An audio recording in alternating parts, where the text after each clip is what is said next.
Welcome. Um, Pretty stoked to be part of the stream. How's everyone doing? Fantastic. Wonderful, thank you. All right, fantastic. I think we all know what we're here for. Is that right? Yeah. Yee. Just for introduction's sake, we have Daniel Walker of Activist News on YouTube and Twitter. Say hi, Daniel, and introduce yourself. Hi guys, thanks for having me on. I am a researcher, activist. I identify with nationalism, traditionalism. I'm a fundamental Bible believer, and yeah, looking forward to getting the show started. Awesome. And next up we have Cyclan Oive of the Fast Fist and on BitChute and on YouTube. Welcome and give yourself an intro. Hi everyone. Yeah, this is the Fascifist on YouTube and BitChute, but I usually go by Zyklon Oive. I started making content again recently. It's been about a few weeks, so if you want to check my stuff out, I think I'll leave some links in later. Um, I mean, yeah, pretty much the same as Daniel. There's not much to say. Traditionalist, fundamental Bible believer. And we all recognize what the real problem is. That's about it.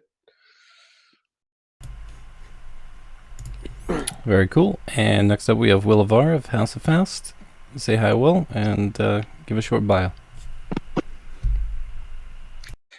How's it going? Welcome to the stream, and I work with House of Faust, and I would consider myself a traditionalist and a nationalist, and also a pagan. Very good, very good. And next up we have Brosif of the Daily Breath. On Twitter it's Ethical Chad. Say hi and give yourself an intro. Yeah, thanks for having me on. I'd consider myself a traditionalist and a nationalist. I'm a traditional Catholic, and I adhere to the teachings of the Catholic Church. And that's where pretty much my political and religious worldview comes from. Thank you very much for being here. And next up we have Roy from Verbo Tempestas, and he also is hosting shows on Heel Turn nowadays alongside Mr. McDonald himself, like a bouse. You want to give yourself a quick intro there? Yeah, first I would tell you, you scroll down on your Discord and OBS, so people are just looking at chat. Yeah, Rory Reddington, Verbo Tempestus. Do a show on Heel Turn every Tuesday and Thursday at 8 p.m. Eastern. And I'm a nationalist and traditionalist as well, who adheres to European traditional faiths. And yeah, glad to be here.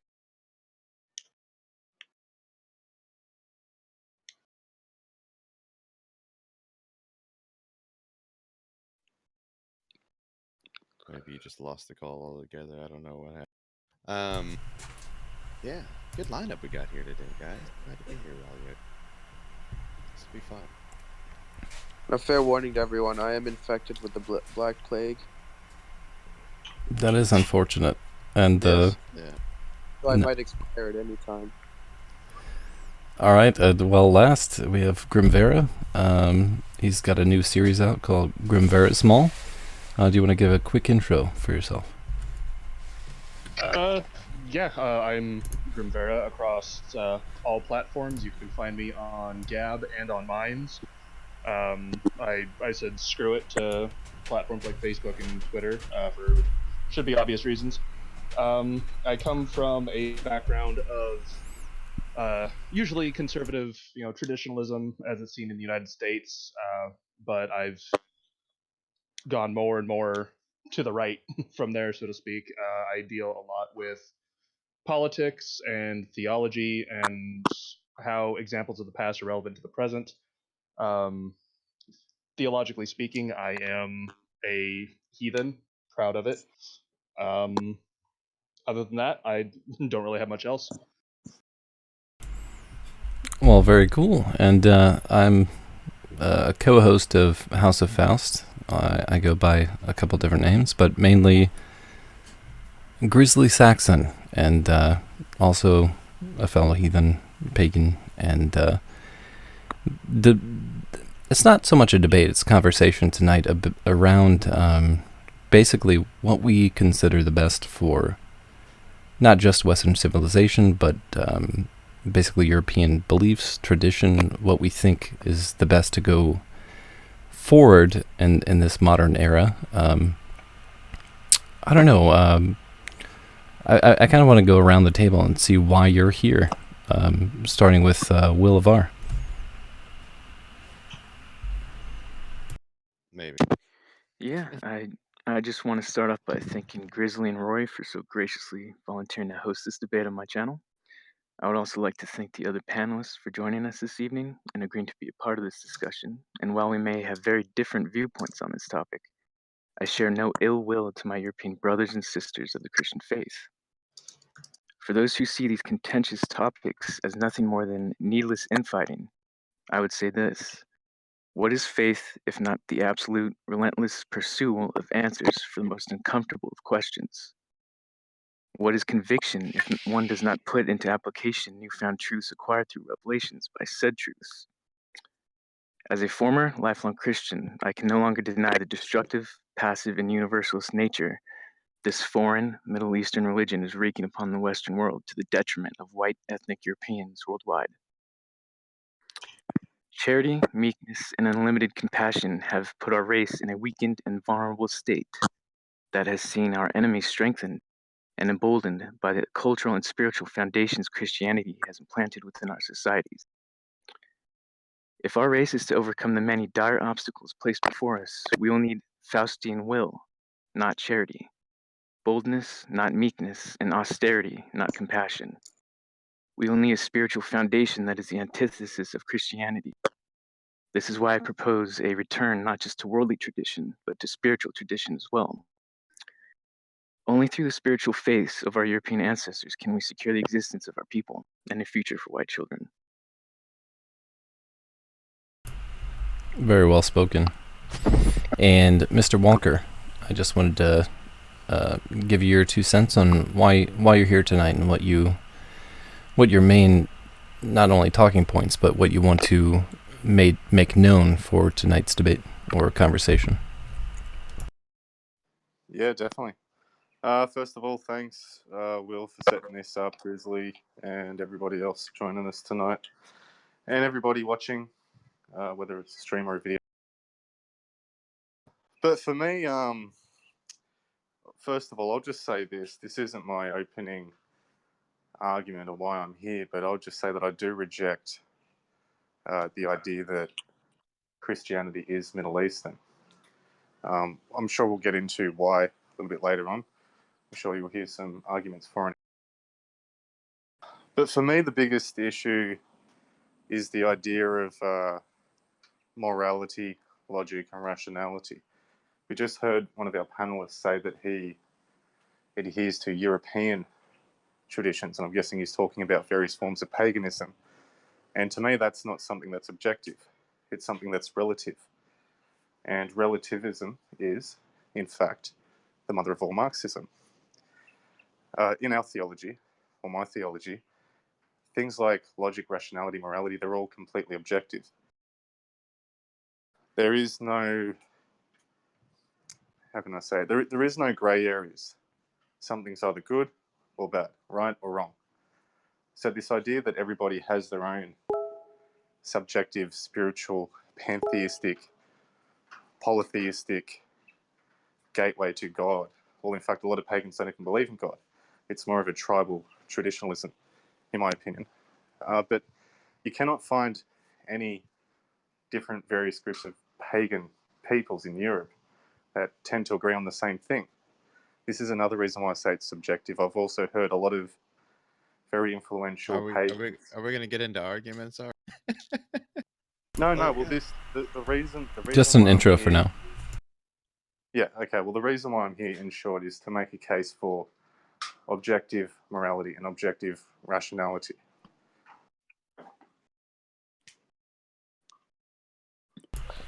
Okay. Is that the end of your initial statement? Sure. All right, perfect. And next up we have Shlomo. Peak name, by the way. Why don't you tell us all why you're here, what your basic reason for being here, and what you want the end product to be for your conversation tonight. Well, firstly, I'm here to support my brother in Christ, Walker, who was gracious enough to invite me along on this show, and I'm very thankful to be here.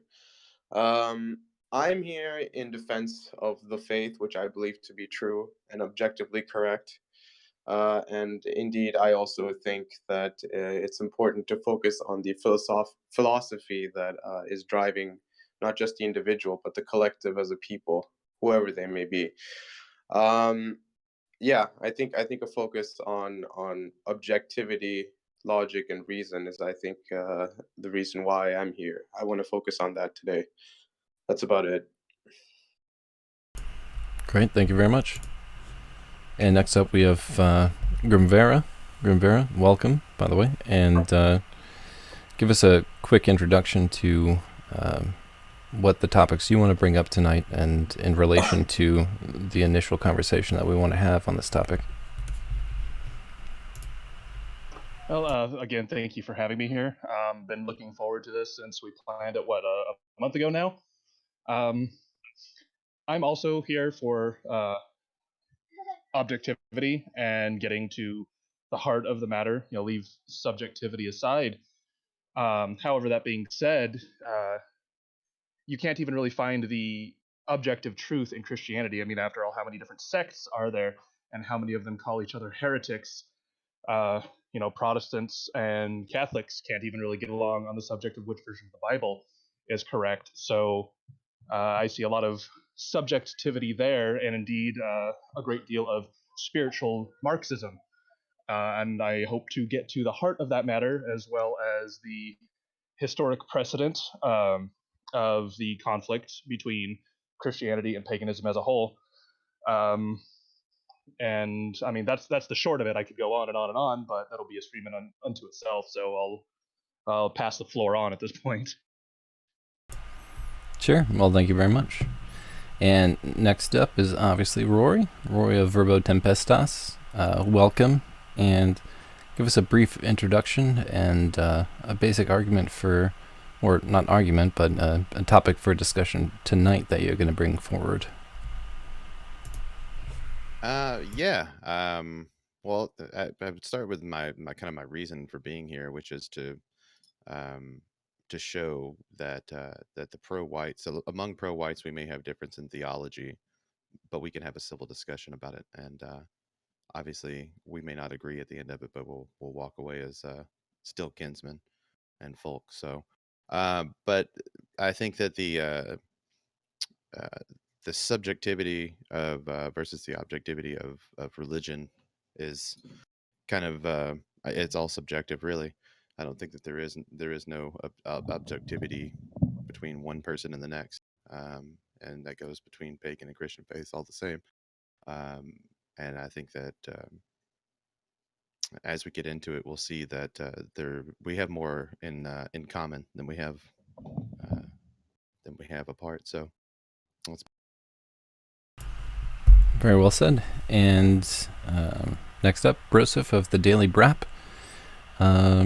I know that you've been pretty outspoken in the past. I just want to let everyone hear your initial, I guess, viewpoints on this topic in general, and not only why you're here, but just some initial viewpoint of yours for this conversation. Yeah, so the main purpose that I try to bring to these types of debates and arguments is to look at things where obviously I have a spiritual foundation. I believe in the divine truth revealed by God that is supreme to all other reasoning, but I try to add on to that argument by also appealing to our natural human reasoning, appeal to the ideas brought up by philosophers, the ancients, the classics, their arguments for the existence of God, and I try to open other people's minds to the existence of God and why Christianity is correct through these methods. And my worldview is that Christianity is the answer for Europeans if we want to help all people, especially Europeans. And I hope to, dispel not only the errors of paganism, but all other religions outside of Christianity. That's sort of my main purpose and my mission in all these debates I do. Very good, and I guess that leaves it up to me to finish it up. I'm Grizzly Saxon, and welcome everyone to this conversation with utmost respect to all of our panelists tonight. I know that sounds a little bit formal, but I mean, you've all set aside time to be here, and I really appreciate that. For me, this conversation is around just the topic that we have set out for tonight, which is what is best for our future as a European people. And for me, I do believe that is to be the truest European you can possibly be, without any influx, without any invalidation, without any subversion, without anything else, but purely being European as thoroughly as you can possibly be. And that's why I'm here tonight. I want everyone to see everyone's take on this. This is why we have quite a large panel tonight. For me, I do want it to be a representation of what is most thoroughly European and what may not be most thoroughly European. And I want that delineation. I do want that. And I think a lot of people are kind of curious about that nowadays. I mean, we have an age where we're a majority non-Christian, in fact, atheist across the Western world. And I want to not only speculate on why that might be, but what the resolution would be to fix that. Anyway, that's why I'm here. But welcome everyone tonight, and I don't know the general consensus, but I think we should start with the Christian side, if the rest of the pagan panel is okay with that. I am perfectly fine with that. Yeah. Great. And with that, Mr. Walker, do you want to set us out? Yeah, sure. All right. Well, the first thing I really want to run through is, well, I've got one main point, but just a side note, I really want to stress the fact that paganism, from my understanding of the word, when you look up the definition, the etymology, and what it really means with the rhetoric that we have today, for me, it just means that any group of pantheistic, polytheistic religion that predates any of the Abrahamic faiths. That's my understanding of it. And I do believe there is a lot of people, specifically Americans, that get the idea that paganism, any of the in of itself, is actually a religion. Well, this is completely false. This is another reason why I do think it is interesting that that they can make a case for objectivity when there's nothing that I read in pagan literature that suggests this. I mean, if you listen to people like Styx and Hammer, even Carolyn Emmerich, Varg, they all seem to have this idea of subjectivity and people's own personal pathways to a religion. I mean, a lot of these people don't even believe in a god, which I would say is a secular position. But yeah, I mean, the idea that Christianity is from the Middle East, I reject this. I think Christianity in of itself is native to European peoples. If you look at the fact that the New Testament, which is the basis of our faith, was completely written in Greek by native Greek speakers. I mean, if you think about the book of Thessalonians, that's somewhere in Greece. A lot of the apostles were native Greek speakers too. So the idea that some of them may have been, Middle Eastern or Jewish, or that Abraham was from, the Middle East many, many years before Judaism even existed. I mean, he was a pagan. The book is very clear that he followed the religion of his fathers until God revealed himself to him. So Abraham was a pagan. And up until you have Moses, I don't believe you really even have Judaism. But when we talk about the Jews today, of course, everybody in this panel, pagan or Christian, we all understand who we're talking about. We all know for a fact that the Jews do not believe in Christianity. We all understand they hate Christ, and they make it very obvious. I mean, in regards to what I was saying before about the idea of objectivity, I think this is important because if you read people like Chesterton, who wrote a book called Orthodoxy, he makes a case that postmodernism and all of these various different things, they come from the idea that logic, rationality, and morality is subjective, meaning that it's not objective. It's very bisexual in that sense. I also do see a lot of promotion of female god worship and putting the woman above the man in the family unit. And for me, I would ask the pagans, what do they mean by traditionalism? Do they mean Christian European traditions that they've adopted? Or do they mean going back to the day when,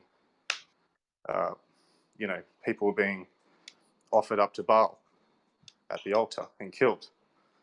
Or when, the Vikings would sail around Norway and Iceland and sell their own children into slavery, sell white people to the Arabs as slaves. That doesn't sound like something that's objectively pro-European, because these people were tribalists. So the idea that paganism is pan-Europeanism, I think, is ridiculous, first of all, because a lot of these religions actually came from the East, out of places like India and Babylon. So they're actually not native to Europe. Where if you look at the influence and spread of Christianity, I can easily and happily make a case for the nativity of European Christianity. So that's probably where I'd like to start. But I'll push it on to someone else. A few All right, points I'll there. bite. Yeah, you want to go ahead? Go ahead. Yeah, no, Grim, go ahead. As for Christianity being a European originating religion, I would like to know how you account then for Ethiopia being the oldest Christian country in the world, and the fact that Jewish country. They were the first to adopt Christianity. Not to mention when Rome was. I just want to real quick, Grim. Walker, no one interrupted, so let's not interrupt Grim during his initial statement, please. Okay, thank you. When Rome was in the great deal of turmoil when Christianity was being forced upon it, the Christians had no problem bringing in swarms of fellow Christians from the Middle East in order to sack cities such as Alexandria and Egypt and other places in the Roman Empire of the time. They had zero scruples about doing this, bringing in invaders, much as with what you see today with the invasion of Europe, and to a slightly separate degree in the United States. They made no secrets about it. And in fact, there is records and statements from Pope Gregory I about the practice of tearing down religious sites and replacing it with churches, cathedrals, etc., which is essentially identical to the modern Muslim practice of tearing down a perceived power center and replacing it with a mosque. I know that's a little bit of an aside there, but if it's an inherently Christian, or if it's an inherently European religion, then how come the Roman elites needed to bring in swarms of Middle Eastern Christians to force conversion in Europe?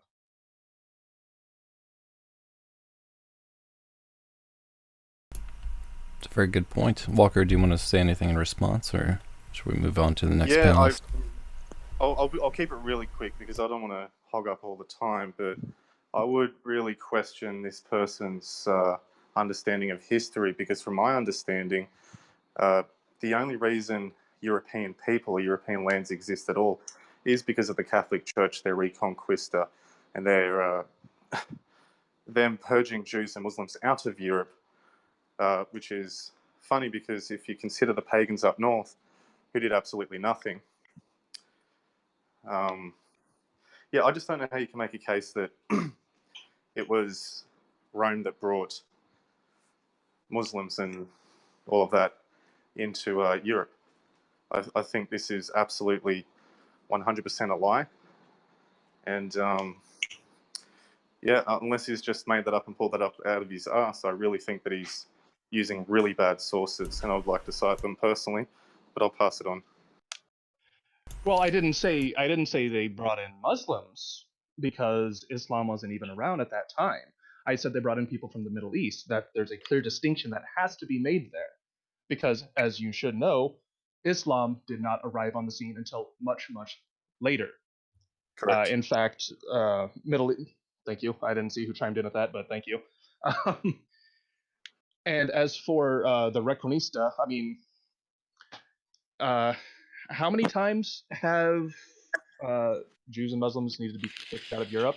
How long did the Muslims hold Iberia and much of southern Europe? Hundreds of years.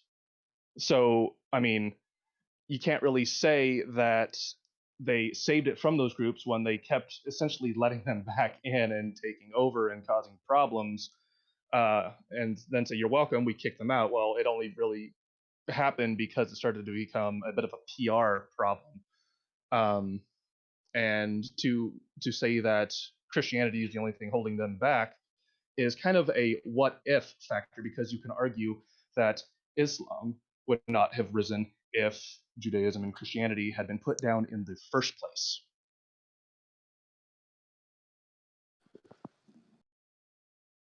Huh.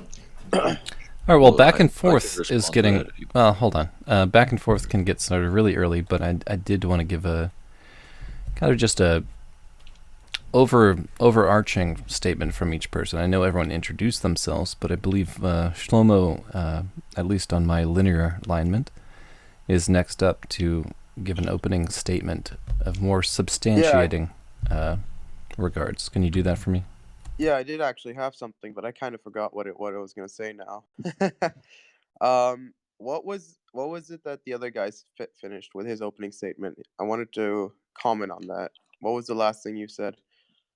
He was basically saying because something called Judaism existed before Christianity, and the Christians didn't kick them out straight away while the pagans did nothing, that there's no point saying that Catholicism saved Europe, which is in No, fact a not that, fact. not that. I'm talking about the opening statement. It was unrelated to history.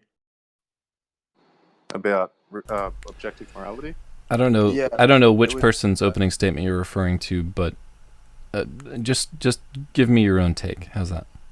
Okay, all right. Well, I wasn't really gonna go into the history conversation that you both had just now. With my opening statement, I just wanted to just say that it's important to understand that when we think of paganism, we think of it as a faith that unites tribes of people. And when you think of monotheistic faiths, it's actually more nationalistic. So, philosophically speaking, if you are a tribalist, then paganism would philosophically be more appealing because it would be specialized for your tribe. Now, if you're a nationalist, however, that would not be the case. You would have to be a monotheist because you would have to unite the tribes into one nation. So, in terms of what's best for European people or any kind of people, well, if you're a tribalist, then philosophically perhaps paganism. But if you're a nationalist, then yeah, monotheism. That's my opening statement. Well, that is a curious opening statement indeed. Verbo, would you like to announce your opening statement? I'm pretty sure I already went. Yeah, yeah, that's my opening statement. Good. Then Broseph. I sort of already gave my opening statement. You want me to just sort of lay out besides the aim of this, besides that purpose, you want like a take from me? Yeah, it's not necessarily an opening statement, but Yeah, your initial argument or your initial topic of conversation for this debate / discussion. Yeah, I guess, I mean, this may not be the focus, may be more broad than any of the specific things we'll touch on, but sort of the whole purpose of me arguing for Christianity as being, what's best not only for European people but for all people is that it's the truth. And without, when it comes to spirituality and in politics, you can have there are different ideologies, there are different systems of government that work for different peoples, and it relies or it's based on how they evolved, how that nation came about. But when it comes to spirituality, we all have a soul, and our souls are made up the same way, and so there can only be one spirituality that is true. um I don't know if pagans disagree with that. I don't know how pagans view the soul of humans, but based on my beliefs and my understanding of just philosophy, what animates us is our soul, and we all have one. And therefore, to have flawed spirituality, that is such an important part of your essence that in order if it's flawed, everything else derives from that. And so you can't have a proper nation, you can't have a proper system of government, you can't have proper political philosophy if you don't have proper spirituality. And so this is why Christianity is so important to spread to European peoples in order to save Europe, because it is under siege. To save all of Western civilization, which is under siege right now, we need to return to the true spirituality, the truth that is revealed from God. And so I hope to argue for that side. Okay. If you Well, don't I'd mind, just like to jump in and, if you don't mind, I yeah, would I'd like to love go. jump in and respond to Brosis Sure. and just ask him Go what ahead. is proper spirituality.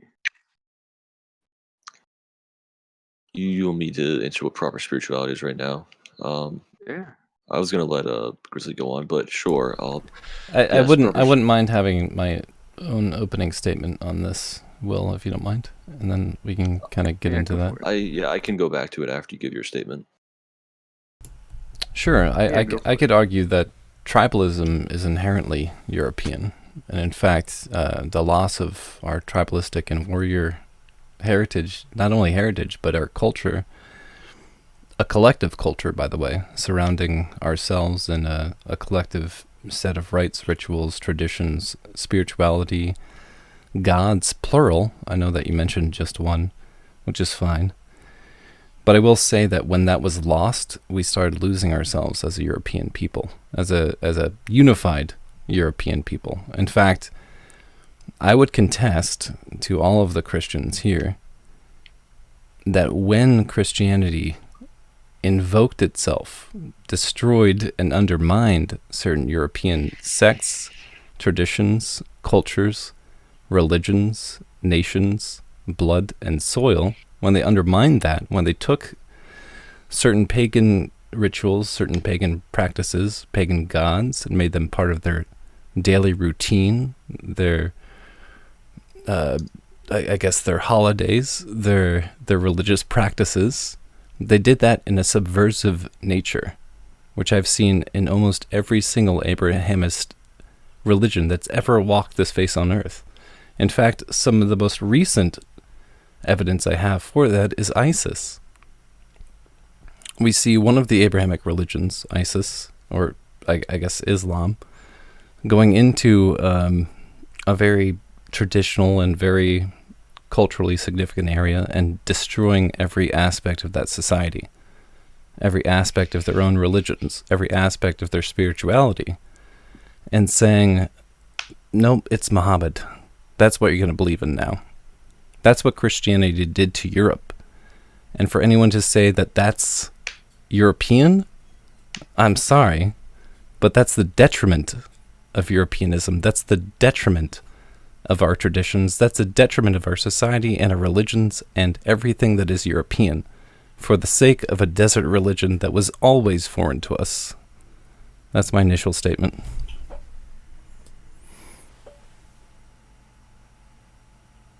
All right, do you want me to go back and answer Will's question? Yes, of course. All right. So I would say proper spirituality is that which is given to us by God. We understand what the perfect example of a human being is, and that is to model ourselves after Jesus Christ. And it's revealed to us because he came down to earth and took on human nature and set an example for all of us. And so there are many aspects to it. You know, it's within the Bible, the Beatitudes, things like that, the cardinal virtues. These are the type of things that we have to model ourselves after. And so I would say that is proper spirituality. And if you don't mind a follow up, which God would that be necessarily? Would you just classify that as Jesus, or? Uh, Well, of course, there's only one God in my belief, so which God isn't a real question. There is only God. That is his name. So yeah, So so it's Yahweh, yeah. Yahweh from the Bible, then, correct? God. I don't speak Hebrew, so I wouldn't call him Yahweh. But Well, that according is to your serious. Christian text, his name is Yahweh, though, Yeah, correct? let's avoid I will. semantics. I will say that we should have a common understanding of what the Christian God is. Like, what is Yeah, I that mean, if we can't even biblically? agree on the actual definition and name of this God, then we can't even move forward from a conversation. So we have to make some basic acknowledgments of what the text says. Well, the text says YHVH, and we do the best we can with 4 letters. Some people interpret that as Yahweh, Jehovah, Yahovah. We're doing the best we can with 4 letters, but it doesn't say Yahweh unless you have a New World Order Bible translation like the NIV or something like that that's completely But it was in doesn't Hebrew. understand. You guys can at least acknowledge that much, that it was in Hebrew. Not the New Testament, no.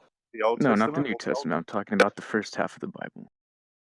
The Old Testament, which is made up of 45 books or something like that. Yeah, Yeah. that is written in Hebrew, but that is not the basis of our salvation or our belief. We Well, don't I didn't get classify Jesus. that as your basis of salvation. I was just asking if that's the same God. It is the same God, yes. Yeah. Okay. Thank you. That's all I wanted to ask. Yeah, because there's only one true God. Can Yeah. I just respond So that with a point really quickly? sure. Just this is one of the things that bugged me, to be honest. We keep coming up with this idea that Christians came into Europe and destroyed Europe and its paganism and its roots.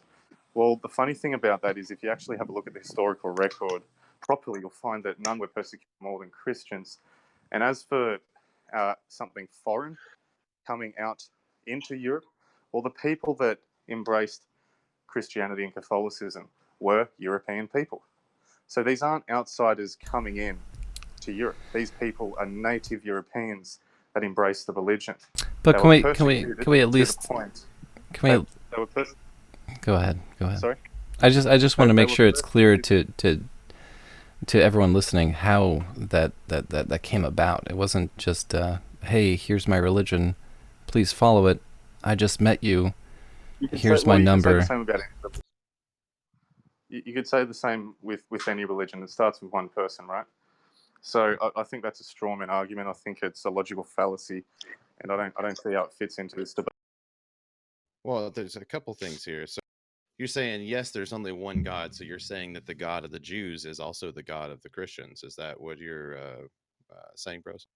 He's the God of the atheists. He's So the it's the God of God. Oh, everyone. okay. So that gets down to one of the fundamental issues with Christianity is that you, for at least for me, obviously this is my own take on the universalist nature of Christianity as it is what is the detriment. That's what leads to the detriment of the European people and the European culture and the heart of the people, But because you get wrapped up into what is this universalist religion. Oh, all men are may created may I equal. ask may I ask you a question when you're done? Yeah, go ahead. Yeah, finish up what you're saying. Well, yeah, that was pretty much the point. I'm just that the universal nature of it leads to the downfall because you get into a mindset that we're all that you and some guy with an 85 IQ in Africa and some abo in Australia are all the same people. You come from the same God, and that you're all equal, and you're clearly not. Genetically, you're not the same. So, but within Christian faith, you are. So then that's what leads to, because of the Spiritually, natural. spiritually, the Bible teaches nationalism. So, but but the issue is that that thought process combined with the um, the nature of Europeans because of the culture that we had to form because of the harsh climates that we were in, the empathetic nature of Europeans because of the harsh climates. You combine that with a universalist religion, and then that's what leads to the current downfall that we have of Western civilization. Pagans didn't build nations; Christians did. Yeah. Well, you say that you s- well, and I think that's something that really it kind of gets people say that, but at the same time, no, Europeans built nations, right? So we're still the same people, regardless of the faith that we had. We didn't I need the thought I faith thought to. we were desert dwellers. I thought we were from the desert. No, you're taking the faith of a desert dweller. That doesn't mean that you're still not a European person, right? That's I think that's the boiling down issue that I think all the pagans on the panel here would agree with is that you they're saying that hey, you have this desert dweller faith that doesn't belong to you, that isn't part of who you are as a people. I still don't understand this desert dweller argument because even European paganism originates in the Middle East. No, it That's doesn't. false. It's Absolutely true. false. No, it's not. Verifiably. It's verifiably it's verifiably before we false. Before we diverge into other issues, I wanted to stay on topic of universalism, and I just wanted to ask the Christians on the panel: do you guys deny that Christianity is universalist? Can you course not. define universal Yeah, first? actually, that leads into the question I wanted to ask. If I politely asked whether I could ask a question when the gentleman was finished speaking, so I would like to do that now, if that's okay. Yeah, go for it. So my question is on the use of the term universalism, its context and its meaning, because I think that the way it's used is very vague at the moment, and I think it's important to understand that there are things that are in fact universal and things that are not. And one thing that I think Ian Walker would really like you guys to understand is that we believe in objective morality. We don't think that morality is relative. And so when we talk about morality, that is what we say is in fact universalist in nature, right? So certain actions you take are they carry a certain weight of sin, and the wages of sin is death. So are the wages of sin death only in certain places at certain times, or are they Well, if I always? could, That's the question. So yes, morality is universalist in nature. So I would say yes. well, I'm if going I to can quickly address that interject. too. Oh, go ahead, Sorry. Graham. Go ahead. When it comes to the term universalism, I mean, this is just my take. I mean, I put it on the level of common understanding of a a thing that everybody ought to, fall in line with, kind of like what you see with what Angela Merkel and George Soros and those other assholes are trying to do to the world, with the EU and the UN and all that bullshit. Um, so that's the understanding that I was coming at it with. I didn't really think there was any misinterpretation Okay. with the term, and I can't remember who said it in their opening statement, so forgive me for forgetting. But I heard the sentiment that all people need to follow Christianity, or something. I'm paraphrasing, of course, but that no matter race, no matter where you come from in the world, that you In the ought right to be nation. following Christianity, and that is an inherently universalist stance on the position. That's taking everybody of all nations and putting them under one umbrella, which to me sounds an awful lot like Marxism, really. Well, yeah, it's a universalism is a belief system that stretches out of your ethnic group out of certain set parameters of groups. It extends to other groups, outside groups, and that's what Christianity does. And that's what I was just asking you guys if you at least acknowledge that, or do you Well, guys deny my that? answer, I just want to reiterate something. The idea of ethnos, using the Greek term, is something that is very Christian. If you go read the Old Testament, you cannot come out of there and tell me that that's not nationalistic in spirit. Now, the idea that somebody else in Africa is becoming a Christian. First of all, I don't see how that affects me politically, economically, or at all. And I just want to reiterate the point that Christianity is native to Europe, where most forms of paganism aren't. So the idea of universalism really falls out the door, because So with that statement, are you saying that there was no religion before Christianity within? Actually, just no. to piggyback off that, do you think that Christianity did not abolish traditional? And I mentioned traditional. I know a lot of people are confused about that term. I do mean pre-Abrahamic involvement in European society. That's what I mean by traditional. Do you think there was no anti-European traditional mindset with the involvement of Christianity from the Romans?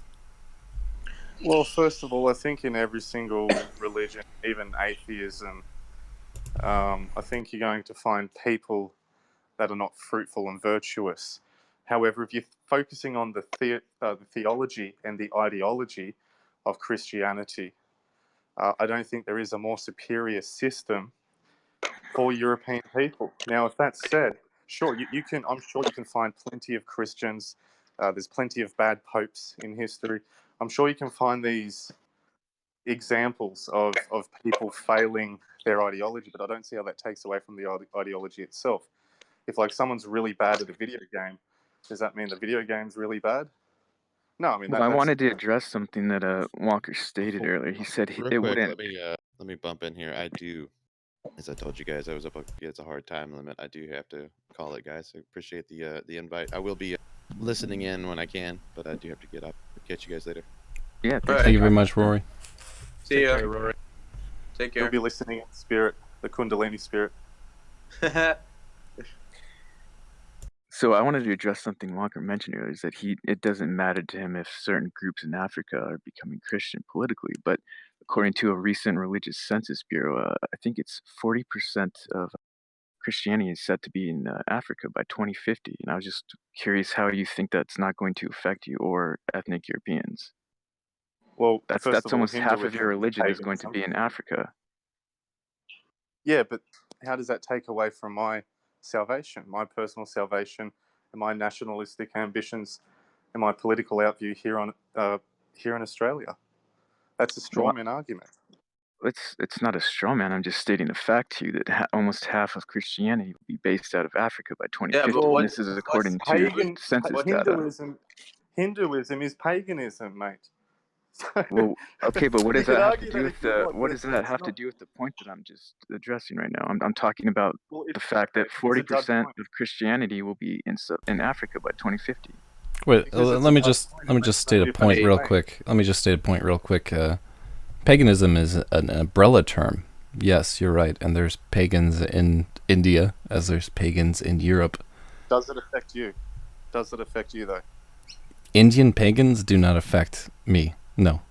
Right, exactly.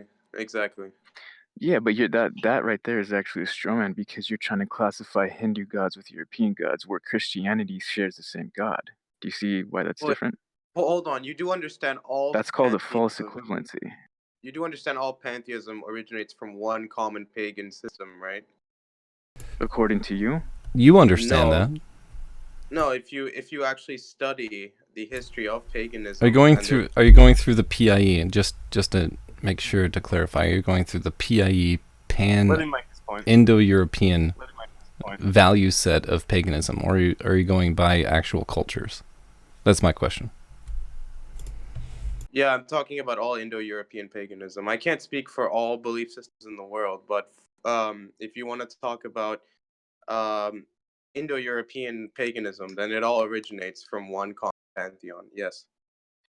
Finland is a case example against that because there are artifacts going back to well before the proto Indo-European expansion that showcases some very very ancient artifacts of pagan make, to put it simply. Yeah, France has that as well. There are caves that are about 15,000 years old where they have temples set up. Doesn't affect the fact that we're 15,000 bringing up. years is based on fraudulent carbon dating. They tested KFC chicken bones. This university. How old are America. dinosaurs? I don't actually believe in dinosaurs. I The point figured. that I was trying to make is you can say 12,000 years, but this is based on carbon dating, which is inconclusive. Like I said, people have there's even videos of it on YouTube, university students and scientists testing KFC chicken bones, and they came out to be, I think it was 12 or 15,000 years old. Obviously, this isn't true. It's just inconclusive. And to say that, one religion is older than the other, I don't think that's necessarily an argument. Well, so to go full circle, then I just want to ask you guys that you guys are completely okay with 40% of your religion being in Africa by 2050. You guys are okay with that? Doesn't bother me. Yeah. It doesn't affect me. It doesn't Okay, affect me. that's all I wanted to ask you. In Thank fact, I prefer that because that's going to be about proportionate to Africa's population of the world, and I want the entire world to be Christian by then. So you, Well, then- there was one thing that I heard Borisov. Just take it with a grain of salt. But there's a few Christians that I know, mostly they're evangelical. So take it with a grain of salt. But I've asked this question: do you think it's okay if the United States of America became 90% non-white as long as they were Christian and as long as they adhered to the values, quote unquote, of the Constitution? This is a strange hypothetical. Obviously, there's a number of ways I could justify it, and there's a number of ways I could say it would be a bad situation. It's just a yes or no for me, real quick. No for me. What's the question? Okay, you said would it be okay? No, I don't think it would be okay. Oh yeah, it wouldn't be okay. Genocide is But wrong. they're Christian. I mean, But that what if the they're whole point? Christian? Is the propagating? Do you embrace Hinduism? Do you embrace the No, homosexual? Hinduism and homosexuals are not part of my religion. Yeah, Oh, see, they're that part right of there the is a straw man because you're trying to equate two separate religions with two separate gods. That's toward, like I said, it's a false equivalency because Christianity shares the same God. You're missing the point. You're missing the point completely. It is not a contradiction for me to have my nationalism and my Bible. Likewise, it is not a contradiction for you to have your African and Indian adopted religions and traditional beliefs that you call European, and have other people, say in India and Sri Lanka, be Hindu. They're pagan. It doesn't affect you. I think So you're saying that you're saying that the Norse gods were from Africa. That's what your argument is. That's a very interesting take. They're based on other gods. Yes. So maybe it's a good thing that half of Africa is converting to Christianity. Wait. Are Christians telling me right now that European paganism is de facto from the desert, while their texts are directly correspondent and in relation to and can be studied to be direct equivalent to Sumerian texts from the desert? Both statements are accurate because, in fact, if you study European paganism, you'll find their equivalents not only in the characters but also the stories themselves. You can tie them back to the Epic of Gilgamesh or many of the Babylonian pagan beliefs. I was actually just about to bring that up. Good job. And I would encourage everybody to type this into YouTube when they got the time. Christianity using old pagan beliefs debunked. I think that's something that's been thoroughly debunked. I'm surprised people are even bringing that up. All you have to do is look at the Sumerian tablets, and you can see every single story from the Bible in direct correlation to the Sumerian text from 14,000 years ago, or somewhere around there. All this proves is our stance on objective history, objective truth, and objective morality. Correct. So can I at least get a consensus from you three, the Christians on the panel, that you guys do adhere to universalism within Christianity? Like, you guys don't deny that aspect, right? Well, depending on what you mean by universalism. In fact, I think we've already established that. If we could, we kind of moved past this topic before I had a chance to slide in on the topic of universalism. Can I make a statement about this? Yeah, go for it.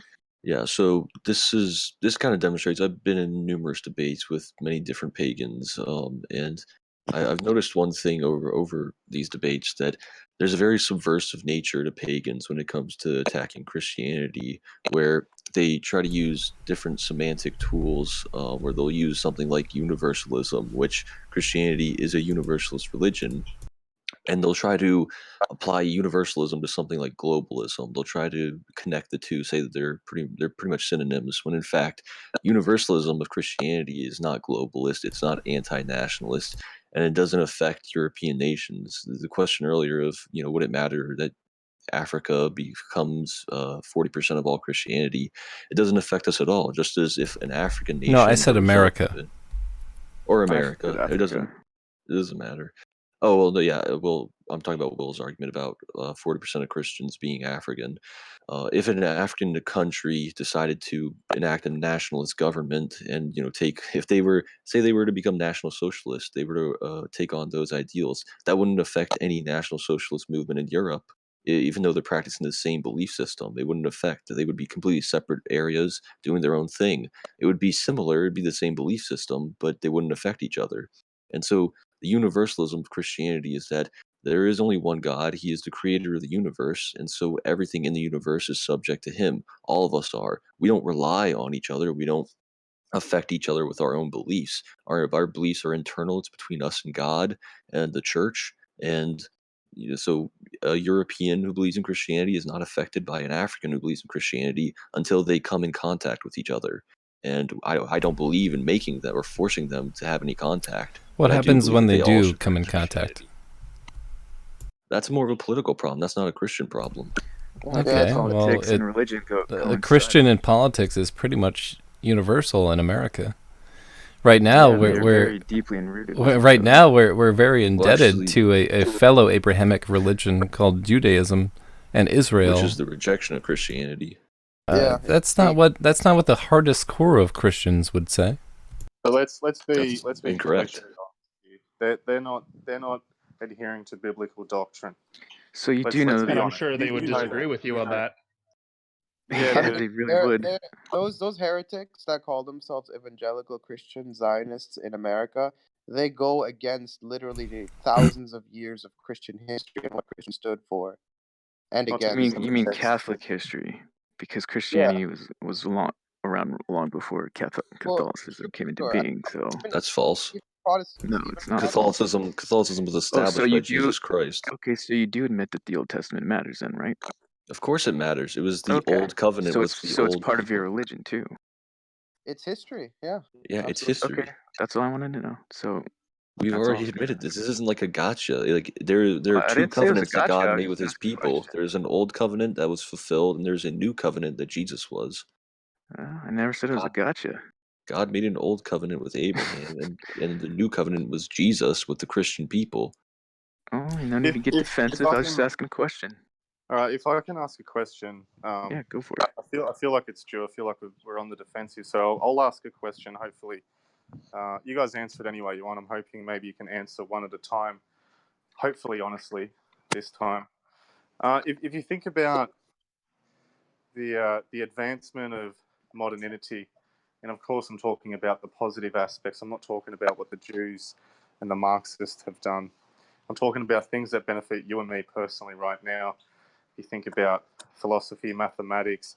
Sure, these things existed. Yeah, numbers existed pre-Abrahamic times. But if you think about the mastery of architecture and all of the things that we take for granted today, a lot of this was only made possible through the advent of Christianity. And I guess my question is, can you please honestly tell me or give me one example or a couple perhaps of something that benefited us or modernity and Western society as a whole, something that objectively came from pagan people that actually benefits us today or contributed to our advancement at all. Because I can Well, I name hundreds of reject things in Christianity. modernity, if that's what you're asking. I think Christianity has played a part in why we are in this situation in the first place. I'm not talking about postmodernism. I'm talking about the advancement Well, you did of say the modern, though. Western. No, he did. Yeah, He did distinguish let's look in the more beneficial thing from the others. He did address that. Okay. And if you guys don't mind, I'd like to take my little stab. For sure. Go ahead.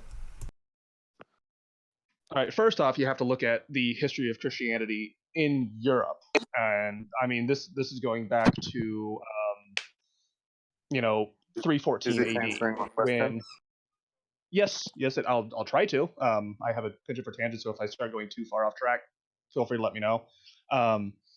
You have to look at where Christianity in Europe started in Rome, and what you had immediately was full-on legislation against paganism, against the native culture that had established itself in Rome, and many libraries chock full of information were burnt to the ground. They were destroyed. They were seen as blasphemy. Works of great art were destroyed. There's actually a cycling of photos of such going on in the live stream now. And then you had hundreds of years that are called the Dark Ages for a reason, because there was an absolute stymieing of technological advancement. This is where you get the imagery of like the leeching. And in fact, for a time, bathing was considered heretical because, well, the pagans bathed. They had regular days that they bathed. They were the cleanest people in Europe. Well, specifically the Germanic pagans were known for being the cleanest people in Europe. Christian lords were lamenting this fact, and you didn't see any return to the big sweeping advancements in Europe because of European peoples, not because of any one theological outlook. The European people, with the Renaissance, when the power of the church started to wane a bit, and people were able to go back and look at pre-Christian idea, the ones that survived at least, and that's when you start seeing a reemergence of great art is during this Renaissance period. That's when you see a lot of science start to return. Paintings, is that your answer? Painting? No, it wasn't No, just not- that. Just to piggyback, you burned women for practicing traditional European medicine. I don't mean you personally. I mean Christianity in general, Christians in general, Catholics in general. Pharmakia. I mean, if you want to, like, I don't know how much you know how thoroughly decimated the female population of Europe was during the Inquisition because we practiced traditional European medicine. Do you have any idea? Are you not answering my question? No, I'm just curious because this whole topic of conversation is about what is most beneficial for traditional Europeans or Europeans moving forward for their own people. What I see, hold on. What I see amongst Christians and Catholics today is the detriment of our beliefs, the detriment of our civilizations, the detriment of our women, our populations, our history, subversion of our history, even. Do you know how many religions not religion, I'm sorry, holidays today are directly correspondent to pagan rituals that existed pre-Christianity? I don't believe there is a link between. I believe Christian most of the pagan Catholic holiday. Church and a lot of their practices derive from practices. They are literally pagan. Name like what? Name one. Name one. I can name every single one. Well, we only asked for one. So Okay, well. Okay, Christmas. Yeah, Christmas is a pretty the birth of Christ. popular one. Okay, well, first of all, I just want to let you know that it doesn't say anywhere in the Bible that Jesus was born December 25th. Oh, but what is the most tradition of predominant date for Christmas Hang in on. modern time? Hang on a sec. And also, if you compare it to what you, I don't know if it was you personally or maybe one of the other pagans who was trying to argue for the pagan roots of Christianity, a lot of people use Horus as this example. He was actually born in April, I I believe think it you was. also mean wrong as well. Yeah, I mean, all of this has been debunked. He wasn't born of a virgin birth. There was really nothing in common at all, and That's not true. Well, I got to counter-signal you there because you're falsifying history. There is the direct correlation and like a mirror image of the resurrection story pre-Christianity. I mean, you can't deny this. They have depictions. They have the hieroglyphs to prove this. No, it doesn't depict a virgin birth. It doesn't depict a It depicts resurrection a after death and 3. resurrection 3 days later. It No, it absolutely doesn't. does. No, it doesn't. It absolutely does. It No. doesn't. It's been debunked. Yes, it does. Wait, how's that It been doesn't. debunked? Yeah, does- how has because that been people debunked actually- necessarily? What sources debunk that? Well, the official sources. Yeah, I would like to know which sources those would be from anybody. Are they Jewish? No, the Jewish sources are the ones who write some of the things about Odin. I'm talking about the sources that debunk the resurrection story that predates Christianity. Well, first of all, there's lots of resurrection stories. That doesn't mean they're all the same. That's a fallacy. Second of all, it wasn't a virgin birth and a resurrection after the 3rd day of being dead. I mean, it was rather, I think there's a lot of mockery going on when you actually look into where this literature comes from and you read these stories. A lot of these are actually just grabbed out of proportion. Like, Horus was never born December 25th. Look it up right now. Open up a Google link and find when he was born. It was never December 25th. He wasn't born of a virgin birth. I mean, these are just lies that come from the zeitgeist. Why are you bringing up Peter Horus, Joseph, by the way? who's a communist, because that's usually the number one go-to one. Another one people go to is can't think off the top of my head. I never brought up Horus. Okay, well, that's the most common one. I was addressing the topic that he presented, but still, carry on. Oh no, I was just wanted to bring that up, that neither Jesus or Horus. I don't give a shit about Egyptian pagan gods, to be honest. But that's what your gods are. That's where they derive from. Like, Yeah. Well, that's No, funny. no, That's no. funny Well, because I can that's where I directly have to- contest that with the influential prospect of Yule in pagan societies in Northern Europe. the Which, by the Lebanese way, cedar. Grizz, you and I had a kick-ass thing set up for that stream. We did. I think this is an opportunity to use it, to be honest. Yeah, you guys let's flex. take the floor. Go ahead. Do you want to go first? So Grizz? what wasn't European about Yule, aka Christmas? Well, that's like saying what wasn't Rome about Rome. I mean, What? I think these concepts. What I'm trying to say is, which wasn't even my point. Shlomo brought this up, is what you're accusing Christianity of being, an imitation of other pagan cultures, is exactly what these European pagan beliefs are. They're plagiarized versions of pagan traditions that come from Wait, Africa. are you saying paganism, native European tradition, plagiarized what the There's nothing Christians native did to make sure that certain European peoples adhered to their dogma by influencing them, by subverting our own religion? Is that what you're saying? Because I That's can not tell what- you exactly where Yule came from if you want to hear it. What was Yule symbolically used for by a different culture? I mean, it's a dud point what you're saying.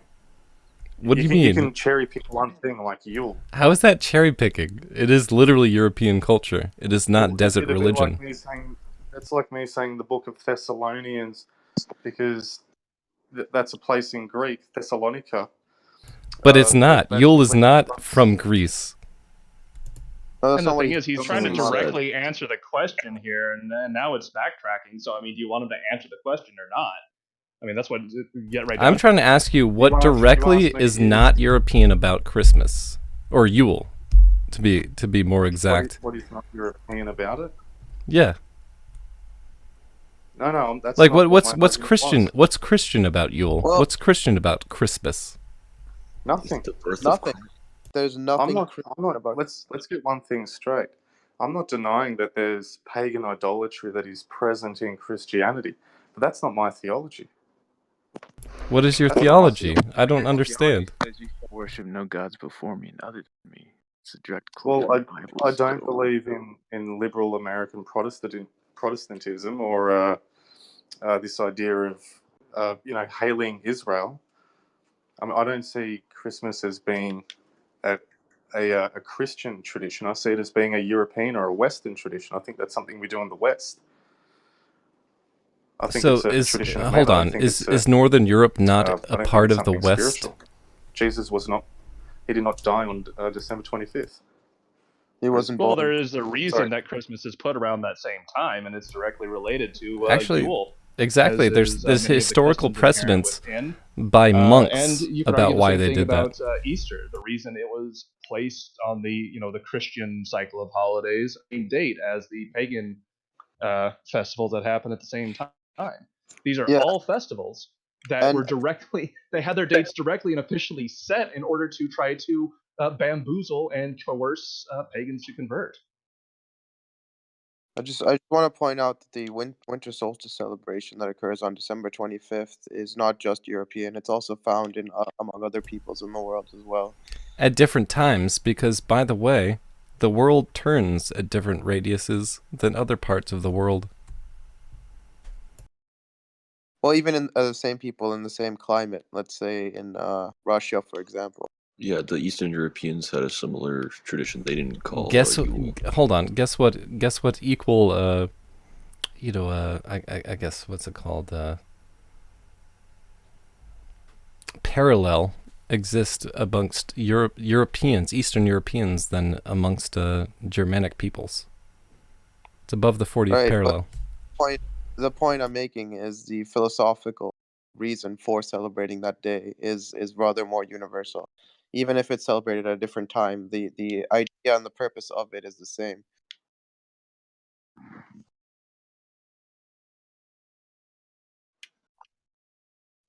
Yeah, Well, I'm a bit I will confused say, about the contention here. I will say that the main contention is, I think, that me and Grim are trying to mainly argue for, is that most of Christian religions are devoutly pagan in origin. Tell me one that isn't. Christianity, like, Is what about is that like part a of the holiday? dogma? What part of the dogma or the theology of Christianity is taken from paganism? You say I don't holidays. know. Have you Holidays are not seen? our belief system. Let me just ask you a question. Have you read the Sumerian texts? Can you answer my question? Nobody answered it. They can't, folks. They can't name one single thing that benefited the modern world or the Western world. It came Well, from paganism. Not a single thing. They've had time to well, Google it. it's, I can easily The thing address is, that we went off because the on modern world tangents. comes. You want this to be the universal of Pan-Europa, and you Well, can't even name one thing do you want me to that answer your benefited question? I'll your answer people. it. The I mean, pagans Do are you, Christmas. how do we well, know? let me How do ask we you know this: Do you paganism is inferior? honestly Because think it that the fell. modern world and the It's gone. inventions came directly from a religious belief system and not the actual people? Because that was fucking crazy to me. Yeah, you're conflating these two things back and forth when it suits you. And I did answer, by the way, the entire fucking Paintings. Renaissance. No, the Renaissance is more than paintings. There was inventions and great technological achievements Yeah, during that imagine time. And if you thinking try to boil it out down to paintings, it's retarded. imagine thinking the Renaissance was just paintings. Oof. Yeah, you need to check the history books, my And dude. I There's do a know lot you more guys going on in hate the women. I know Renaissance. you guys hate women, just generally. But, by the way, midwives didn't do nothing wrong except for practice European tradition. And then you burned the fuck out Midwives of yelled them. at That's what they did wrong.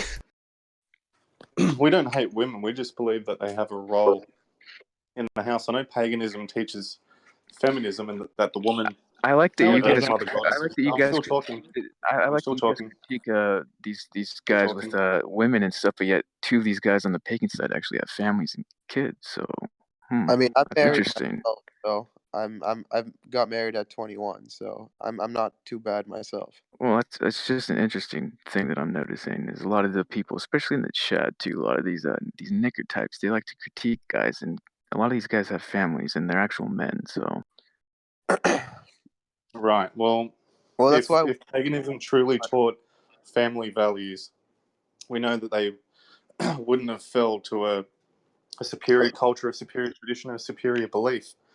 The fact that they're not here shows for a fact that, well, they were inferior. Influx But of shekels does not before I was denote inferior interrupted, or superior. And sorry, by the way, you want before I to was, talk about hang on, family values? What about the excuse me, book of Matthew with yes, mate. the brother shall deliver upon his brother to death, and the father his child. Children shall rise up against their parents and cause them to be put for death. For I have come to turn a man against his father, a daughter against her mother, a daughter-in-law against her mother-in-law. A man's enemies will be the members of his own family. You want to talk about family values? Holy Okay, now fucking shit! I keep getting interrupted. First of all, I'm going to say something, but then I'll ask you to tell me the context of what that means, because pagans keep using that out of context. They don't know that it's talking about spiritual salvation, that Christianity isn't here to unite the world people. It's here to divide. Yes, in fact, it is. And that's just the way it is. But, just going back to what you were saying before. I'm sorry, what did you say before? They still haven't answered one invention that paganism has brought to the modern world. Yeah, I answered that by asking you, do you guys absolutely think that it's because of a religion that these inventions and whatnot came into being, or do you think that Of directly course it correlates is. with actual people? Absolutely. It was Of through course the it advent is. of Christianity. Well, I'm interested. Absolutely. I'm interested to hear how you guys believe that happened. Well, even the most liberal, secular, atheist historians will agree with that. So you can be, intellectually dishonest about it Okay, if you so want. let me ask you a Say question. that pagan societies Well, were he did. superior. Well, you want me to Okay, answer both counter questions? question. Well, he Counter did. question. Okay, so Counter to we Wells. know that Boudica had such thing as a chariot, and that had wheels, and that was pre-Bronze Age Britain. What did you guys do? Well, I just want to go back to another the thing I original wanted point. to add too is they keep dismissing the Grimm answer their question with the Renaissance, and it's like they completely ignore that. What Because the did- Renaissance happened in Christian Europe, right?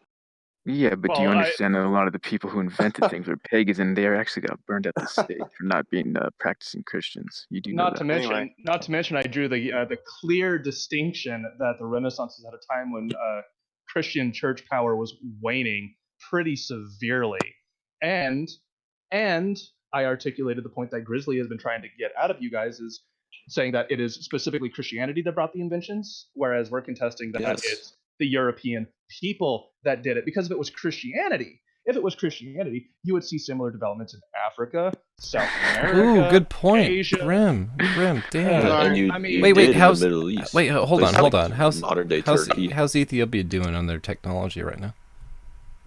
How about Madagascar, huh? And their Hey guys, their hey guys, bubonic plague outbreak. they're gonna get there. They're Christian. Don't worry. Well, They'll get before there. this descends into silliness, I just wanted to address Will's point about family values, which he'll probably identify as pagan, but they're actually Christian. European paganism has always taught feminism, that the woman is above the man, the worship of the mother goddess, earth goddess, Mother Earth. That's the Jewish god Shekinah. Yeah. I just want to point that out. And I've heard Callan Emmerich and even Varg make the case Who's that? it's basically the woman who's the man of the house. So in terms of a family unit, No one says that. No one says that. Excuse me. No one says that except for Guys. Christians. Yeah, I'm not What? familiar with that Plenty of either. pagans teach. According to who, though? See, I've noticed you guys like to A lot of reference a lot of things, but you don't influential actually people. give us source material as to where we're actually I getting just source mentioned material two for different things. people that have. I just mentioned So Carolyn two different Emmerich people that are is your very stated influential. source material for European paganism. I'm sorry? So your argument is that Carolyn Emmerich is your stated source for European paganism now. Well, she was somebody that you were willing to buddy up with and debate, and that was her case. That she's a good example because Well, she's hey, somebody whatever that happened with you guys on Let the me last answer. debate stream is between Hang you on. guys. I mean, I'd appreciate it if you let me speak. From my understanding, it was you that invited her on your show. That's why I did. used her as the example, because you view her opinion as being valuable to this argument and this debate. She made a case for feminism. I didn't ask her to be there. So if you're going to talk I about admit that I family invited all of you guys on. I hang invite on. If everyone you're going to to talk come about on the family panel. values, paganism don't really have any. That's what I'm What? trying to tell you. It's Marxism. Have you read Tacitus before? That's the most Are you ridiculous familiar? thing I've ever heard in my entire life, Walker. Yeah, that is Are you absolutely denying the asinine existence of and creatures? ignorant to historical documentation. Have you read No. It's Tacitus? historical fact. It is full of Are you familiar homosexuality with and Tacitus? I'm not familiar with one particular source. There's Okay, plenty so of European. that's what I wanted to know. You're not familiar with Tacitus yet. He documents the family structure of Europeans before Christianity when it moved into Northern Europe. Okay, well, isn't that This that is just highly backs up my point? documented. That just backs up my point completely. That It actually does? debunks your point. your European It paganism is contradicts your completely point. subjective, because everybody has their own opinions. There is nothing objective about paganism. How do you unite something that is not united? If everybody They were disagrees in united. paganism, They no, can't they be. won't. They never were. That's a lie. The entire People, premise of people. So you're I- taking the concept of the word that Christians gave to everyone who was non-Christian at the time. Actually, I should reference that and say non-Abrahamic, because they actually gave Islam and Judaism their own respectful names, but they deemed anyone who was non-Christian, especially with the European diaspora, pagan. It was just a You've been term. watching too much So Thorian for you, perspective. actually, I don't watch too much of Catholics, it, but that doesn't you address my point. do you guys, know the standard doctrine of the of the Catholic Church prior to the Second Vatican Council is I that know it as Jews are much the as enemy you. of I know it as humanity. much as you know Tacitus. So that guys, answers your question. you both you both have I'll been be going fair. at I'll it be for a fair, while. and I'll say this.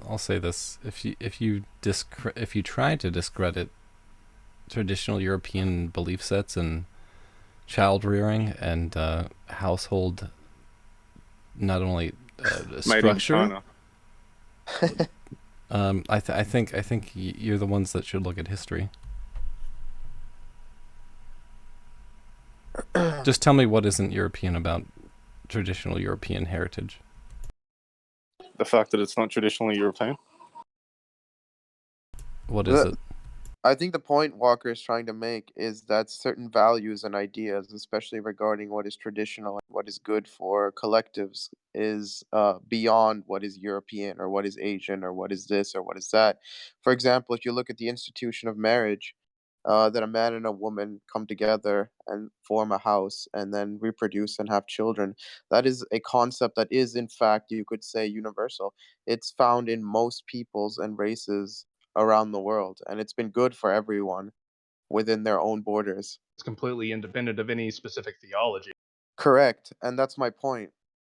So when we start using universalism as a demonization term to demonize certain aspects of certain theology, I think we have to be careful, because I mean there are certain things which I truly do believe the heathens and the Christians have in common, because there is an objective history that originates. We all have in common essentially, and I think that's what we need to focus on. Should we ask However, Brosif the same thing? well, I'd like to make one pretty clear distinction. Again, this is from the perspective of independent of theology, and that's the fact that in most other parts of the world, marriage isn't necessarily specifically between one man and one woman. It can be between one man and, just for the sake of the argument, 7 women. In some places there's really no cap. It isn't until you get really into Europe that you see consistence with monogamy, at least as a acceptable social standard. Deviations aside that you'd find anywhere, because people are people. That's not So quite I mean, that's not quite accurate. India's been monogamous for thousands of years. well, I didn't say all. I said most others. You will find it in certain other countries as well, but the vast majority of the world, not so much. I mean, especially if you look at the Middle East, where Abrahamic religions come from in the first place. You look in Africa. You look many other places. You get the idea of so many wives or wives and concubines. It's only in specific areas where you see monogamy as the norm. And even in India, there's the idea of harems. I don't know the word they use for it, but idea of harems and whatnot as well. Yeah, It's but Europeans that's it's mostly European people, again, European people, regardless of specific theology, that have a long history of good, solid family values based on a monogamous system and 2 parents working together to raise their children. It's not really a Christian thing or even necessarily a pagan thing. It's a European thing. yeah, and I think that That was is my correct, especially and that was according to Kevin McDonald. If you take any of his work seriously, he states the same thing. So and that was my point. My point was that a lot of the arguments we use, we have to be careful with, because I don't think they speak towards any kind of theology. I just wanted to add one thing since I've been pretty quiet the entire time because Walker and you guys have been going at it. I just wanted to say that I liken any form of paganism to spiritual libertarianism. That's how I view it. Well, I'm glad that you mentioned that because I wanted to bring up loving your enemy next if we can switch topics here, if that's okay with you guys. We can. I'd like to eventually pose some questions for the pagan side, but you can start with that. I mean, you can pose away. I'll let Yeah, Will go go ahead. first. Well, I was just curious on your guys' perspective on the belief system that the Bible and especially Christianity promotes of loving your enemy. Is that something that you guys agree with? I think that's something that you fundamentally don't understand. Yeah. Just like the other cherry Oh, picked verse that you I'm used. asking you guys. I'm not proclaiming anything. I'm asking you I guys. agree with the true definition of it, not the definition that your loaded question applies to. Well, I don't have any Like, but- definition. I go by the actual Bible and what the word states because the Bible states that Okay, you well, are supposed to take it at face value. It's God's final word. okay, well Men's let's interpretation is talk about flawed. So, let's talk about the virtues of Christianity then. Like you say, you'd yeah. use meekness as an example, and you use things like this, and I believe it's out of context. And if you the book I mentioned before, Chesterton, who wrote a book called Orthodoxy, talks about something called the separation of virtues, and he attributes this to modernism. And this largely comes from paganism and communism. But if you separate the virtues, you're no longer virtuous. For an example, if somebody was to slap my face and I bit my tongue and thought this person's not worth it, and I turned the other cheek, that's one thing I've chosen to do. But for an example, if somebody was to slap my wife and I turned the other cheek, there is nothing Christian about that at all. So you cannot separate the virtues and use them against one another because there is no contradiction there. So what you're doing is cherry picking at virtues and separating them, which Okay, is well, against our theology. I'm not going to cherry pick. I'll ask you guys, all three of the Christians here. Are you guys familiar with Luke chapter 6 verses 27? Yes. Can you read that for me if you know it, or? I don't know. Because I believe Luke chapter 6:27 states that, "But I say to you who hear, love your enemies, do good to those who hate you, bless those who curse you, pray for those who abuse you." That sounds pretty weak to me. That is a very that's an ideology that sees a society weakened, in my opinion. I don't think a pagan has any place saying what weak is because they don't exist anymore. All we have is neo-paganism. That's funny because neo-paganism is on the rise, and it's actually the number one growing religion in Europe and America. Yeah, neo-paganism. Yeah, which is a reaffirmation of what our ancestors believed, not some foreign religion. Not based on European traditions. So, but if you guys can address that, I mean, what's your take on that? Well, But yeah, I say to you who hear, love your enemies, do good to those who hate you, bless those who curse you, pray for those who abuse you. Do you guys agree with these of this course verse? I agree with them. Yeah, Yep. you should Yeah. should love your enemy, but does that take away from the fact that they're your enemy? Are they still your enemy? So you do agree with these things of doing good to those who hate you. So you agree with doing good to groups who are persecuting you. Do I agree with doing good? Yeah, of course I do. Even Yeah, to people agree that try to That's not persecute my me, question. I'm absolutely. asking about enemies you have that are trying to wipe you out or subvert your society. Do you see how Under that? that Yeah, I shouldn't stoop to that level. Absolutely, I shouldn't Yeah. That's under stoop not to what I'm that that asking. level. logic, Angela Merkel is a top pinnacle example of a good Christian. Then Nope. Well, that's just strong. That's silly. That's being What silly about because her Matthew father's a chapter rabbi 5 and she's verses an 44? Are you guys anti-Christian. familiar with that at all? Again, this is intellectually dishonest because he's How using is this? I'm verses that reading the don't actual It's verses subversive, from really. your because holy. you don't. Well, you So have to. hold on You a have second. to. Hold on a second. Me reading verses You from don't you guys' understand own Bible holy study. book is subversive. That's kind of a weird concept. no, I think No, they're reeing over me being facetious. Which I mean, obviously, I was being facetious. Who's Well, reading? I'm not being facetious. I'm just cherry picked literally reading the Bible verses from the. verses. I'm cherry picking Yeah, but Bible you're verses. reading them out of context. How do you read them in context? So You read how the do whole you? chapter. Okay, yeah. I'm asking If you. you So cherry pick how do you anything, put that in context then? okay. Well, if By you're if reading you the entire like, chapter. Yes, yeah, I'm and comparing quite it to other familiar. I grew scripture. up reading the Bible, so I don't think you Yeah, guys sound like you're too familiar with it, though. And when you grew Saying up I'm reading the cherry Bible, picking when you things. read that, what came to mind wasn't to love your enemy, wasn't to exemplify the virtues that Jesus Christ taught us. Instead, it was, oh, I should be a weak person. I should sell out my country and my people. That's what came to your mind? Because I think you're pretty dumb if you read the Bible and that's what came to your mind. Well, you make absolutely. accusations of me being dumb, but you don't even know the own verses of the book. So That who's really the dumb one? We're very You don't. You familiar Those with who sound like you interpret the don't know the Bible verses of your improperly, that's the own dumb one. religion. So, I mean, Well, well, excuse me, do you know you did Matthew ask me the chapter 5 question. verses 44? Do you No, I guys know? can't, Or? and that's I why I know. don't make a false interpretation of it. Okay, so at least Broseph admits he doesn't know his own Bible, so that's a start. But it says, "But I say to you, love your enemies and pray for those who persecute you." What Isn't it about funny how Romans the chapter 12 wording that verses verse? 14? Do you guys know Hang on a that? sec. Or Hang on a second. You're being unfair now because you just I'm started the being sentence unfair with by the word reading your "but." guys' Bibles. So Literally, that's it's unfair. just been Will You against like said the that entire before. Christian side of the stream, so I don't think it's I unfair. haven't really been able to Yeah, I talk. know. It's been mostly you and Walker talking, so it's not really I'm us. just asking questions too, and sounds like they're getting upset at me asking Well, questions you about should their own answer Bible. some of That's their kind of a questions. weird thing. Imagine You should getting upset at me asking questions that your own Bible I will says. say Will knows more about the Bible than I do. He actually doesn't know Well, anything because he doesn't interpret it I know properly. more than you do, bro. Oh wait, because you which read interpretation should we be following? Like which The one that God gave us. Yeah, oh, so how which many one is times? that? How many times has that been The one rewritten? that the Catholic Church has maintained. How many ever times since has the that been Bible was rewritten? compiled. And who was it rewritten by? Never. Protestants, heretics. That's who it was written by. So which form of Christianity should we be following now? The Lutheranism? one that Jesus Christ gave us. Christianity? Which Catholicism? Not is? answering Which the one? question. Guys, can we stick to the meat of the I topic? don't think Broseph has an answer, so we can move on to the next. I already Unless you answered guys want to answer what I've been asking you guys. Well, I was If you trying if you are to. familiar with these verses, and if you are, then explain them to me in context. That's what I'm asking. You don't have to get. I do want to upset. say real quick, I think Christianity unites most people, obviously. Yeah, I can agree with that. It's a very uniting.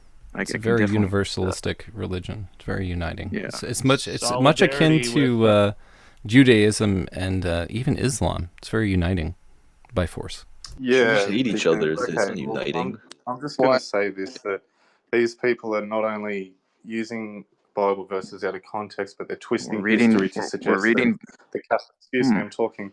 They're trying to use history to suggest that Christianity somehow benefited Judaism, or that they were allied with the Jews. The I don't Bible think literally these people states that Jesus is the understand. King of the Jews. So I Yeah, mean, but Yeah, you have to understand that in like context. it's so it's all in context. Okay, correct. can you explain the context? Correct.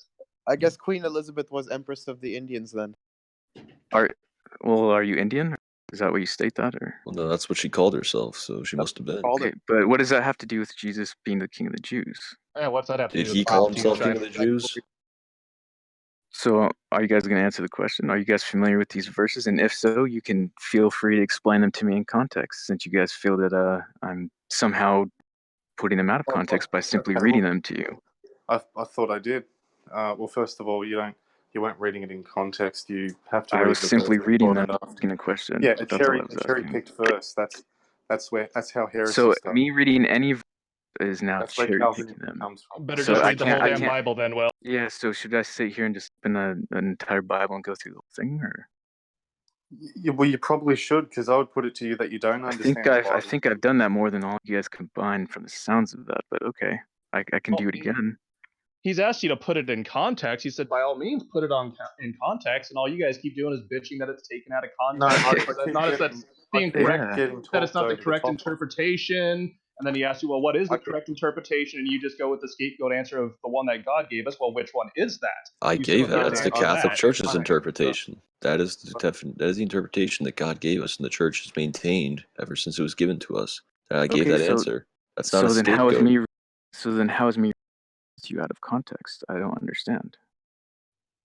Well, first of all, you're trying to make it say something that it's not I'm not saying. trying to make it say anything. No, you are. I'm actually because reading you didn't from the just Bible. read. No. You also Okay, mentioned for things about everyone who's listening universalism to this and right now, Islam. feel free to Google these verses yourselves and make your own decisions, because they think that I'm somehow You did making up not these mention words. universalism. Is that what you're saying? No, I was mentioning the love your aspect So you're within a right. lot of these Bible verses. Okay. Well, look, with all due respect, I think this stream's getting silly, so I'm probably going to jump off. But Okay. I mean, I'd encourage everybody to look into the actual historic timeline, and they'll see that the only reason Europe exists at all is because of Catholics. That's just a fact. So what is Europe was here long Walker. before Catholicism, but okay. Well, Walker, what is? do you have somewhere to go, or are you able to stick around? Because I'd like to go on the offense a little bit.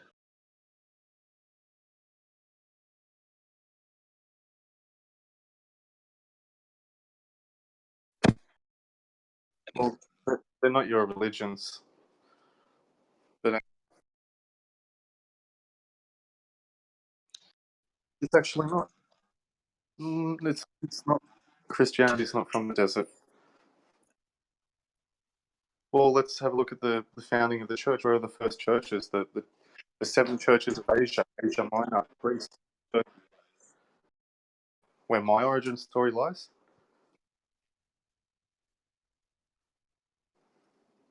What do you mean, the basis of Christianity? The birth, death, and resurrection of Christ, doing away with the sin of the world. Galilee of the Gentiles. Galilee was outside of the Kingdom of Israel in those days, and you probably think it was inside because you're looking at a modern map. It's in the Roman Empire. Correct. And they spoke Greek and Aramaic. Well, geopolitical borders aside, what geological region was The it in? Mediterranean. Okay, what side there? Because if I remember right, part of the Middle East borders the Mediterranean. Jerusalem was occupied by Asian miners before it was occupied by Canaanites, and then before. So then we can say they're Asians. The standard version of the Bible. Well, I would call it the King James, but other people would say. Usually go by King James. No, they don't actually. They don't believe the no, full they Old don't. Testament. They believe the first 4 books. It's 45 They books. don't. Yeah, They only They believe have the the Talmud. Pentateuch.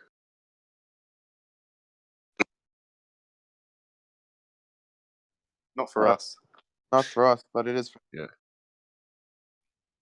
Yeah. Yes, correct. Yeah. Right. We have So- something called apostolic succession, meaning our religion and our church comes directly from Christ, who gave the ordination directly to Peter. We have that apostolic succession. Most pagans can't even tell me the name of their god. So I can think tell that's you the name solid. of our gods. I can also tell you the name of your gods.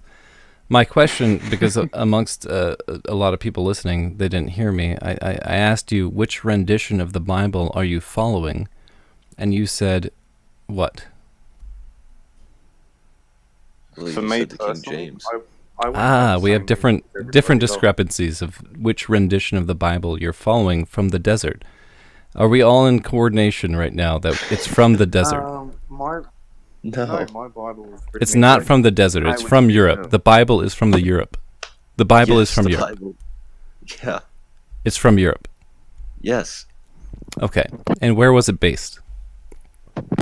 It's written by different people. It's not written by Oh. one person.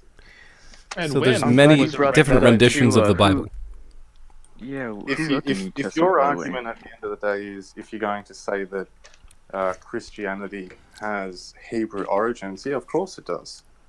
But if you're going to say It does that have the Hebrew Hebrews are origins, just to Jews, I clarify. would refer you to. Are Hebrews I would native to refer Europe? you to the Jewish. I would refer you to the forget. Jewish Almanac, 1980, on page 3. Well, which Walker, says it's I just want to explicitly say, incorrect. you are on par with every theologian that I've ever met that said Christianity did not stem from Europe. It stemmed from the Middle East.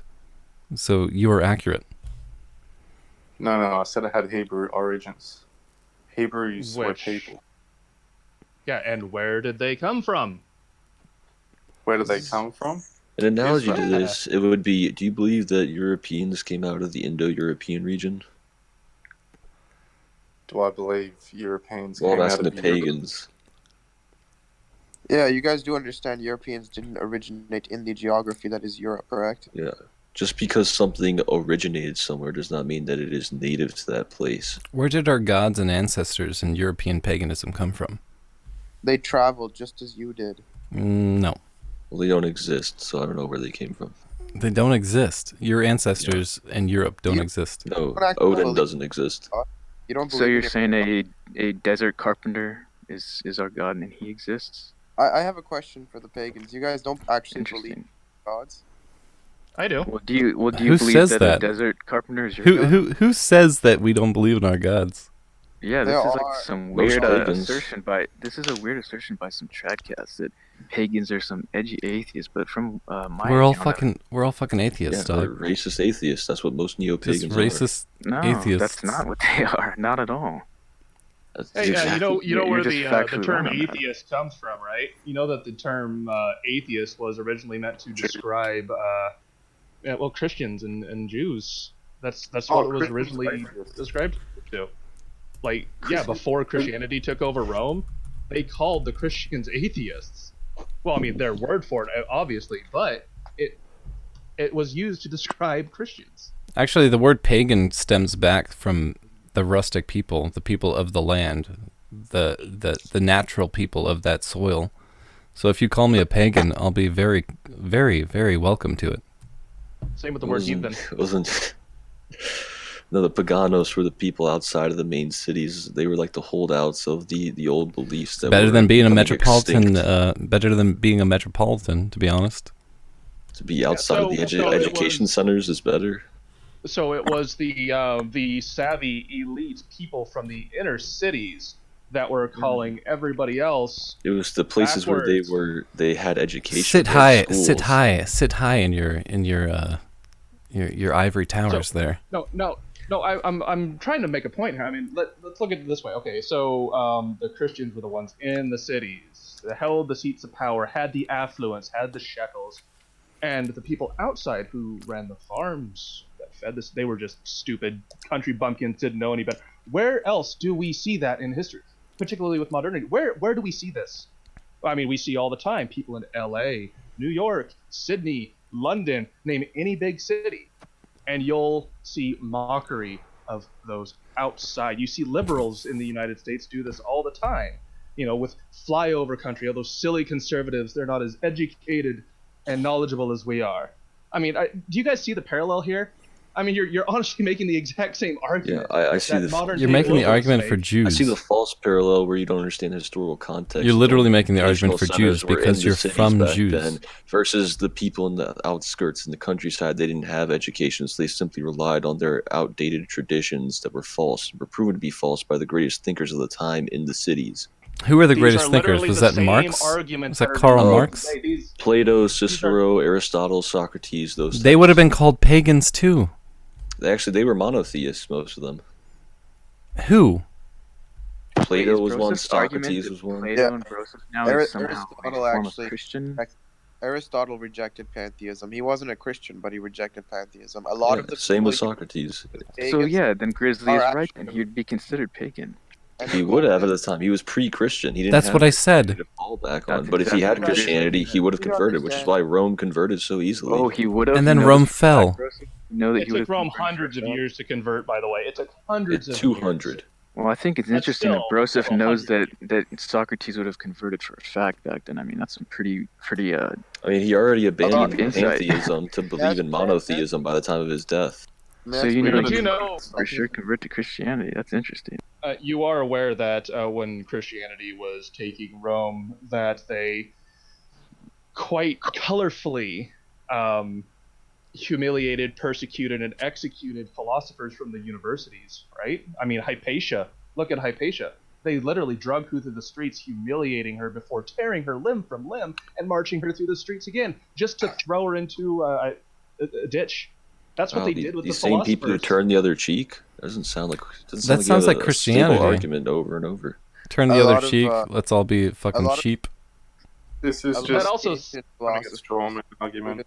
Mystery schools. Yeah, I mean, these people are trying to. These pagans are trying to imply that like somehow Christians came in force and persecuted the Romans, when in fact they were the ones persecuted, and simply I'm because they sorry? had truth on their side. I'm sorry. Because they had truth There on was their a side. They were 1,000 convert years Rome of hostility over against 200 years. European people for your foreign religion.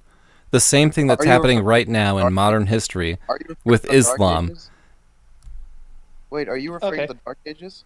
No, I'm not. I'm talking about the Northern Crusades. Do you know what the Dark Ages are? Oh, yeah, no, you said 1,000 years, so I thought you were referring to the Dark Ages. Okay. So let's hold on a second. Hold on. Let's go back to 95 AD then, when Titus Flavius Clemens was put to death by his cousin on charges of atheism, which at this time, was a term used to describe people of Abrahamic faith, Judaism and Christianity. Clemens was known to have pro-Jewish sympathies and participated in the rite of circumcision. He cut the end of his own dick off and let early Christians worship in his home. So going back to the very beginning, you have pro-Jewish sympathies. Then I'm going to skip over Armenia because it doesn't have anything to do with this.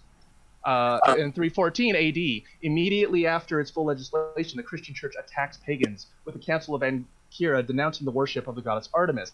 318 to 322 AD, Old St. Peter's Basilica is constructed atop a large pre-Christian necropolis at what is now called Vatican Hill. That is important because pagans would visit the sites of their ancestors for various reasons.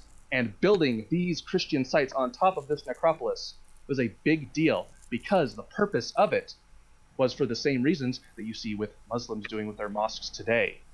So, just drawing that quick parallel. Let's see here. 324 AD, Constantine declares Christianity as the only official religion of the Roman Empire. At Didyma, he orders the oracle of Apollo ransacked and the priests of Apollo executed. All pagan people are also evicted from Mount Athos, and all the Hellenic temples are destroyed. 326 AD, Constantine, on the advice of his mother, Helen, orders the destruction of the temple of Asclepius in Aigai.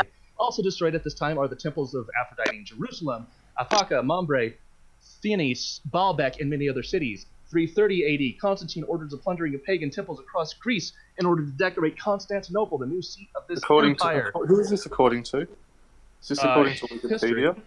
Where are you reading this from right now? Wait, are you saying? Hold on. Are you saying that the greatest library on Earth was not destroyed by Christians?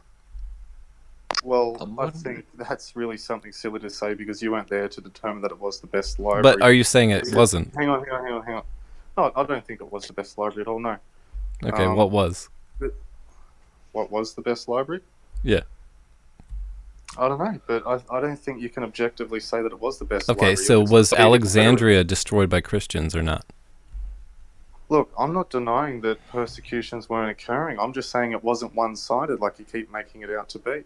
Oh no! At this point in history, Christians it was very one-sided at this point in history. Mm, And by the way, Yeah. if you're going to sit there and slap burden of proof on me, I could easily play the same game with you. So, I mean, if you just want to go, well, prove it, then we're not going to be able to debate anything. No. Really, I just saw in chat that Alexandria didn't matter.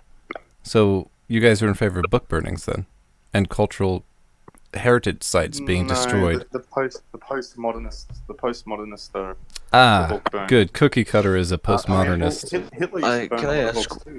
Can I ask why these northern European pagans care so much about the Mediterranean pagans when you don't even believe in those gods, apparently? Well, Yeah, I will tell you why.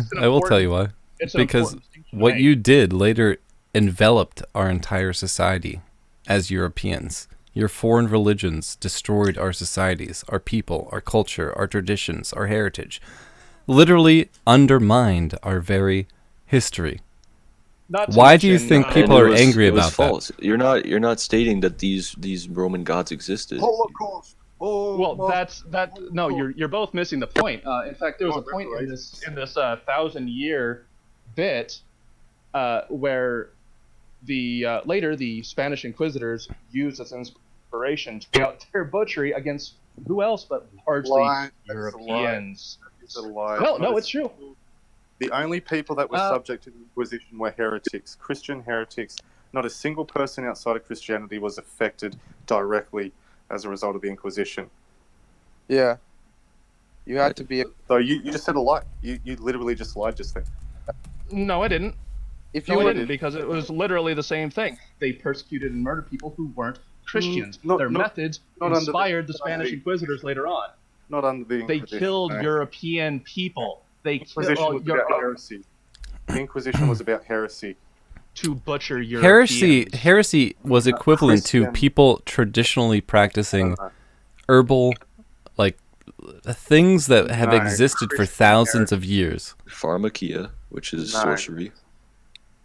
Pharmakia. Okay, so the practice of herbalism was brought to death amongst our European women because they said, "Oh, this natural resolve will It's benefit sorcery. you." That's the definition of pharmakia. You should look up the dictionary definition. Okay, so It's an occultist practice. Yeah. So fuck modern medicine then, right? So you know, fuck medical advancements that use these same herbs and salves, right? No, Yeah. just fuck witch no, doctors. fuck European women. Thank God for real science. I mean, you said it, not me. But So I mean, This is- under this argument, you can say that penicillin is sorcery. I mean, are people using penicillin to reach different dimensions and contact false gods and the Because- devil? What do you mean false gods and the devil? That's what you're bringing pharmakia up. is for doing. What you're bringing up is desert religion. That's what you're bringing up. You're not even bringing up anything that's European, purely European. And the Not to basic mention what the you're basic bringing mindset of this entire thing was what is the most benefit for European people, not desert people, Thank you for bringing not that up. foreign I wanted to get back religions, to that. not anything wanna- else, but actual European things, actual European The purging of mindsets. all Marxism. The purging of all Marxism, including paganism. Which Yeah, Marxism is didn't even to, exist at that spiritual point. Marxism didn't exist when. What you're saying right now is that Christianity is Marxist because it came and undermined the entire. It deconstructed everything that was European. It's deconstructionist. I didn't say that. All right, I wanted to did- get back to the Did you think point of this did debate. you What think that these people were European? Well, You keep making it out like people came from somewhere else. The people that were embracing Christianity were European. They didn't come from somewhere else. That was by force of sword. By whom? Desert people. Europeans. Desert people? Oh my God! You Originally, have no yes. clue. It was actually by It's force of the publishing state, product. which was in league with Jews who helped run a lot of their systematic structure of Jews the were in state at the league? time. So I this is still don't according see. to, I still don't well, see how you think that if they Christianity want me is to European. confess it, though, you guys are familiar with the historian Josephus, right? He's Jewish. He played a big part in the Roman Empire and the chronicalization of Christianity. You guys know that, right? Actually, this has been another thing that's been debunked. All you have to do is So find. you say a lot of these things get debunked, but you don't Excuse me. prove it, though. All you have to do is find find sources, Christian literature that predates him, and yes, it does exist. So your Okay, Christian it is correct, sources are Josephus. correct, and everything else Roman- is incorrect. Jesus Messiah has been debunked thoroughly by many people. I'm surprised Well, you I didn't bring didn't that up. mention that aspect, but I was just asking you, your Christian sources are correct, and everything outside of those Christian sources is incorrect. That's your Say that again, that's your sorry? belief? I'm sorry. I'm asking you that your Christian sources are the only correct sources. That my Christian sources are the only correct sources. Well, yeah, What are you you said talking about? you say all these things get debunked, and you still haven't provided any proof for that. You want me to show you how Caesar's Messiah was debunked? I can. Well, I mean, a little post bit of like it. academic insight would be helpful, especially to the people listening. Sure. Would you like me to post the video somewhere? Well, I mean, you can just state it or read something, you know. But just autistically screeching it's debunked without providing any source material is kind of bunk. That's my opinion, though. So, Okay. Well, I'll post it. Just read it, though. Uh. If you pull it up, just read the source and go from there.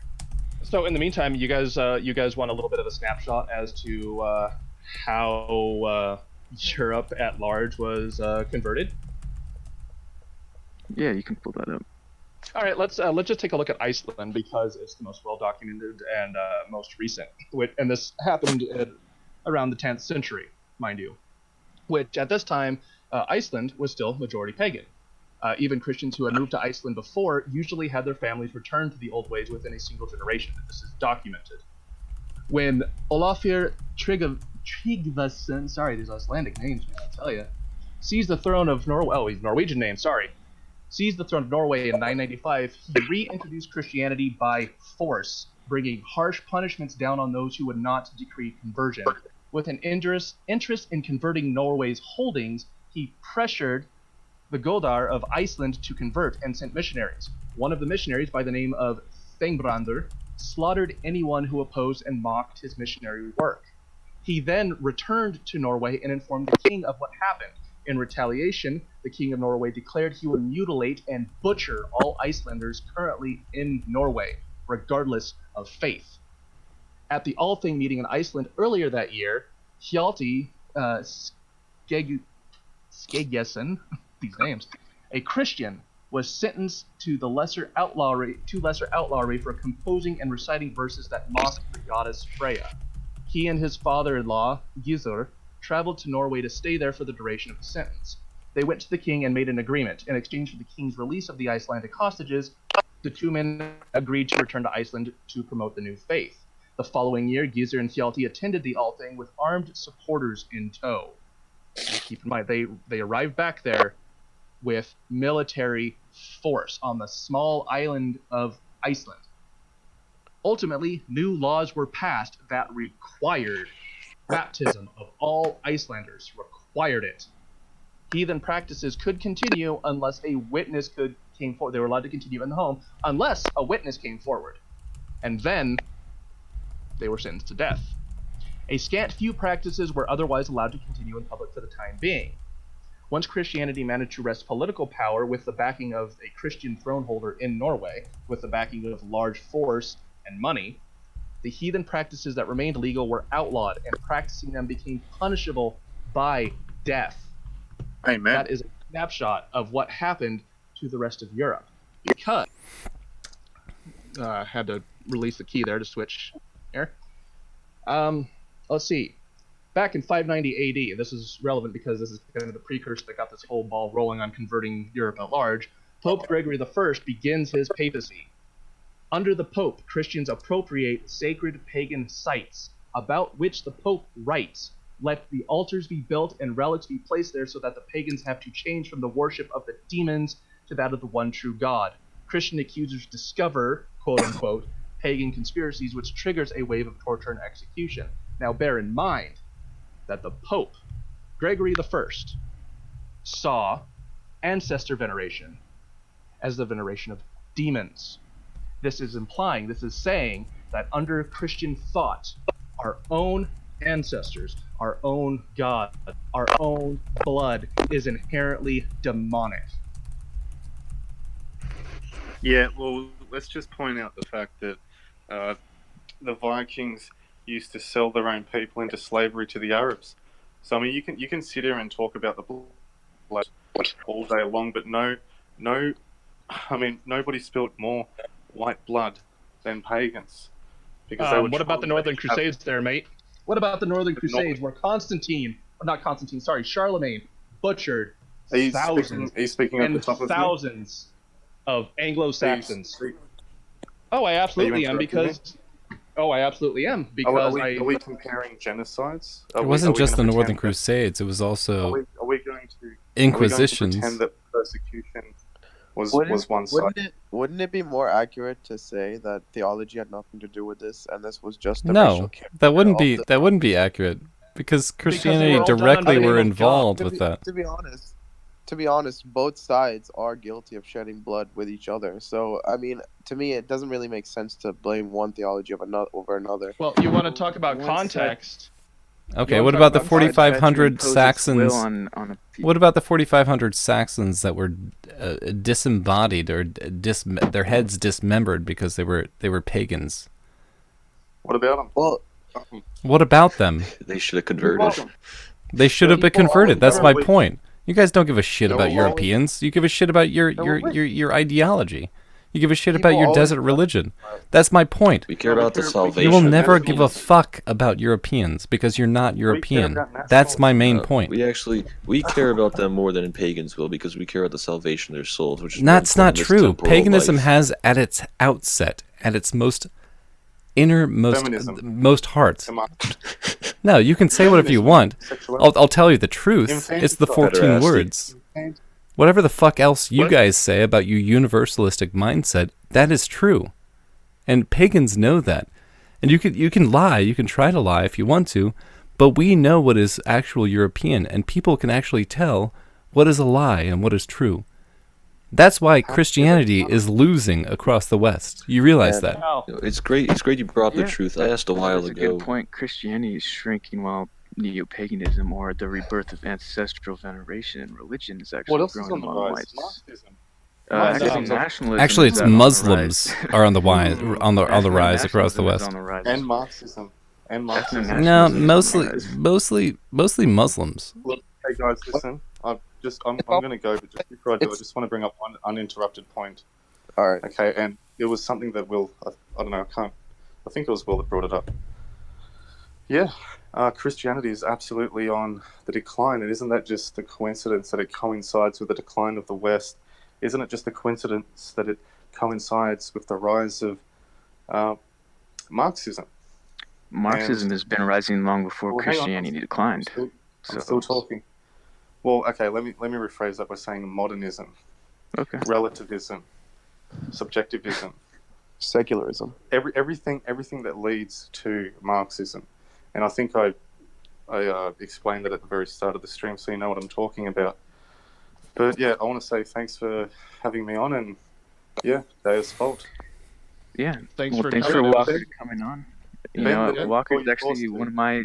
I like Walker, just so people listening know. Like, I don't have any ill will or anything towards Walker. I actually like him. So, yeah, thanks for coming on, man. And, Oh, I don't hate anyone on this stream. Obviously, this is stuff that we're very passionate about. yeah. All of us, you know, we're all nationalists. We're all. If we didn't care, none of us would be on this stream. Like, I should be in bed now. I've got work tonight, and Well, thank you for coming on, man. We appreciate it.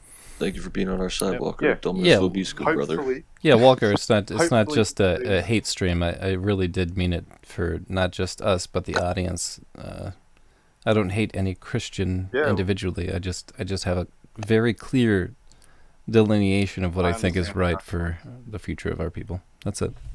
yeah, I understand the arguments. Hopefully, I can stop being the bad guy, and maybe if I come on a stream one day, we can find something we agree on. Yeah, we can Always being the absolutely bad do guy on that. the stream, Will. Yeah, we can absolutely set that up, man. Well, I think we can agree Alright. that Muslims are shit. But anyway, yeah, I had a lot of fun debating you, Walker. I mean, all things aside, man, I enjoyed it.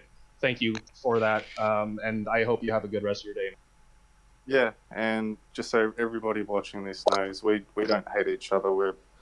We talk. We're in the same servers, and we just get heated about the things we're passionate about. Obviously, politics and theology are right up the top there. So Yeah, and if you guys haven't already checked out his channel, make sure to go check out Activist News, and that's where you can find more of Walker's work. And he does a lot of good work, so make sure to go check out his channel. a lot of evil Christian work, universal work. All right, guys. Thank you. Yeah, man. Take care. So yeah, Walker, you still here? I think I just heard him bounce out. There's one thing I wanted to articulate before he did. Unfortunately, I couldn't. I just want to put it on record here that in this same stream, from the Christian side of the argument, we have heard both we're okay with Christianity spreading rampantly all over the world. We're glad Africa is turning Christian. We're glad all these other peoples are turning Christian, as everybody in the world should. However, those filthy heathens back in the day, our own ancestors, fellow Europeans, fuck them for not converting. Where's the priorities there? So I wanted to get to this before Walker left. Sadly, I couldn't. But it's been about 45 minutes now. I asked if I could ask some questions, pose some questions towards the pagan side. Is that fine? before you ask those questions, may I just comment a little, since I haven't really talked much either? I just wanted to say that when it comes to the spreading of the gospel, according to the doctrine that we're given, it clearly states that we are to preach the gospels unto the ends of the earth. And for all intents and purposes, that's already been done. So if Christianity is on the decline, that's of no issue to me, because that's normal. That's prophesied. It's It's gonna. on the decline in the West, but not in Africa. But I mean, yeah. irrespective. I'm saying on an individual level, whether you accept or reject the gospels, it's your decision, and I'm not gonna lose sleep over anyone rejecting or accepting it. My job's been already done. It's already fulfilled. All right, so you're done. Yeah, I'm done. We're done preaching gospel. It's over. So I wanted to ask some things. And this really gets back to the root of the whole argument. We got into a lot about history of things, but really the point of this debate was what is best for the European people. And I want to know from the pagan side why the metaphysical truth of the universe is the wrong thing for European people. It seems like that would be the proper spiritual take for Europeans, and that's why I say it's for all people Yeah, because it's the truth of the universe. So that's why what I would want you about too. deny the universal truth, the metaphysical truth to European people in favor of simple tradition? I'll say that it's not just tradition. We incorporate our very ancestry, our blood, our soil, everything about our people into our metaphysical truth. And Christianity does not do that. It's universalistic. It derived from the desert. And anyone can meme that away or deny that fact or say it's not true and say that Christianity is inherently European because it existed in our lands for a couple hundred years or even 1,000 years, sure. But that does not negate the fact that paganism, by its outset and by its fundamental existence, inherently has within it the 14 words and the very survival of our people, and not just the survival, but the lauding of our people, the inherent pride of our people, the inherent survival of our people. No other religion in the entire world will have that for Europeans, other than paganism. And no one can prove me wrong. It doesn't matter what you say. It doesn't matter how hard you declare that Christianity is inherently European. It's just not. No one can disprove that, and you will never disprove that. For me, specifically, because I know history, I know what we were, I know what we were like, and I know how we ran things. And I know that most of what Christianity is currently is a subversion of our culture, subversion of our traditions, and a subversion of our rites and rituals towards the benefit of conversion and the detriment of our own people. That's what I know.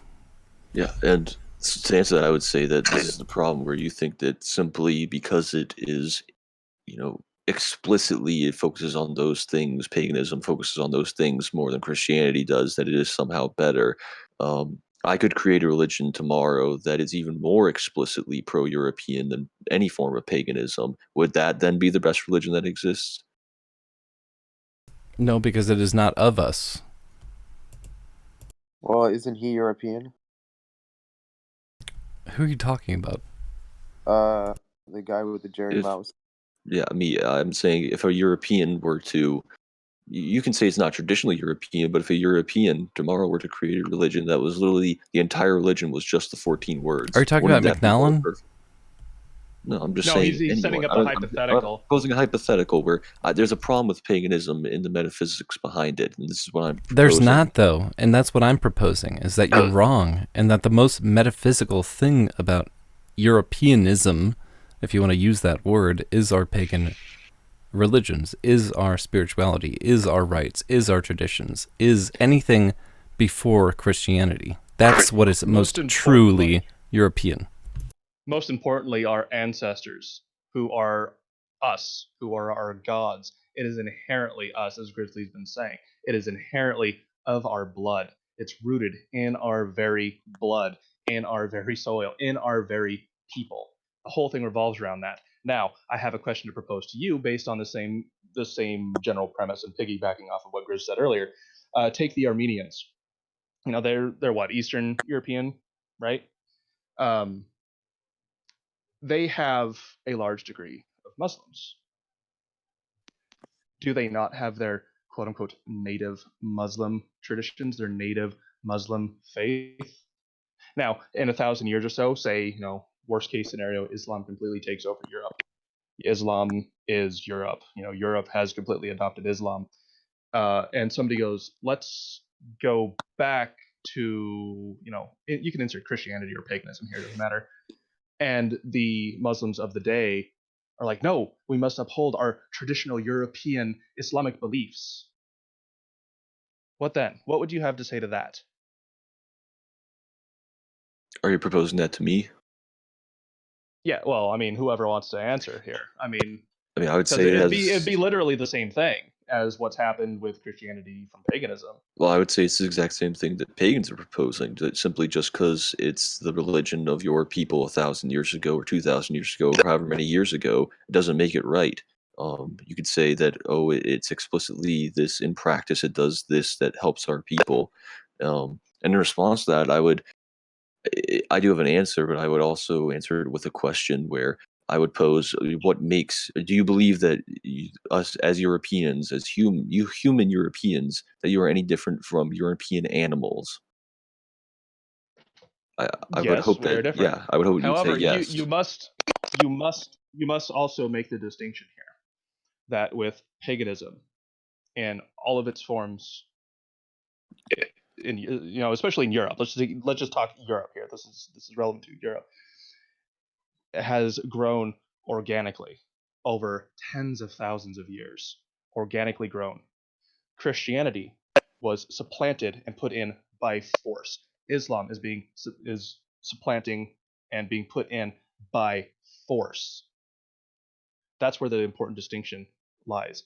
So again, I want to ask you, in 1,000 years, if it's European Muslims and they say no, we must adhere to our traditional Islamic European heritage, you would probably say fuck that. Am I right?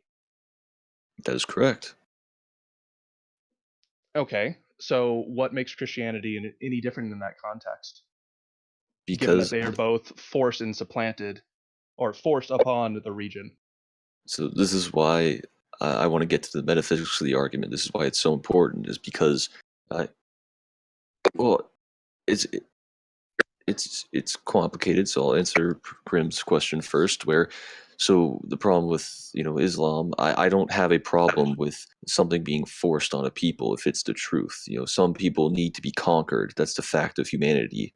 And so I have no problem with Christianity being a conquering religion, where we go into areas where they are uncivilized, they don't have our religion, and we bring it to them. Sometimes it has to be, force has to be met with force. In many cases, Christianity was not imposed forcefully. I'm sure you can bring up many historical examples where it was. I wouldn't disagree with those.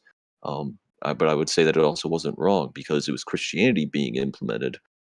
And the reason for this is because the reason I asked if we were any different from animals is because animals have a belief where they are to secure the existence of their species as well. An animal's entire purpose is to prolong its species, its genes, to pass it on to new generations. And if that is all our belief system comes down to, it's just the 14 words.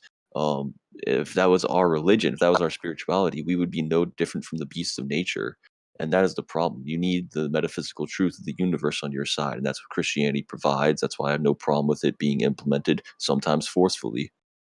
But now you're going off the assumption that metaphysical and blood they can't be interchangeable or they can't interact with one another, and that's simply not true. No, That I paganism think does they not do. European paganism does not deny the metaphysical at all.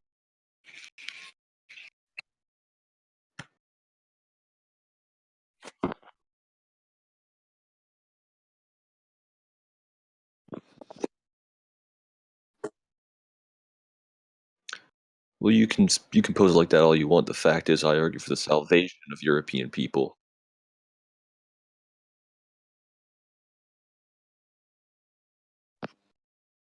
No, I can't deny, and I am. I'm saying that I propose the salvation of European people. It's not European. It comes from God. God is not European. It does prove, and it proves my point as well. It is because it is the fact, and this is why I bring up. This is why I often say that pagans are just racist atheists, because they don't actually believe in their gods. They don't believe that they exist, and they can't. Or either they.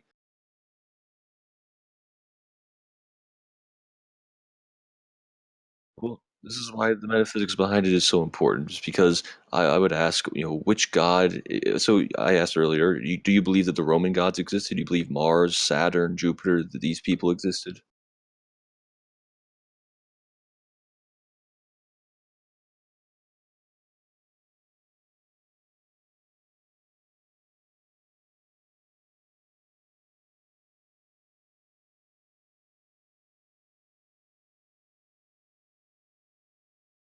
Okay. So this is the problem. The European tradition is not an epistemological argument. There's no way you can argue that the Roman and Greek and Slavic and Celtic gods don't exist, but the Nordic gods do. Well, you just said they don't. You could rewind the clip 3 minutes and you said that. You said the Roman gods didn't exist.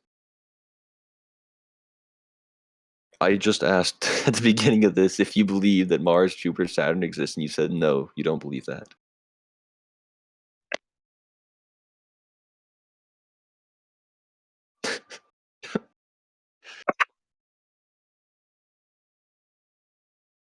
You, you don't, but you don't have to be to acknowledge that something is real or not.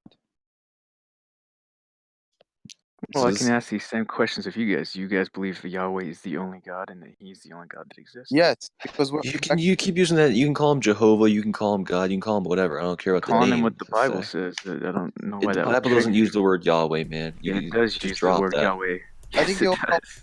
we're trying to. Well, whatever its name is, and it's the only God. Then what about the throwdown with Baal on Mount Zion?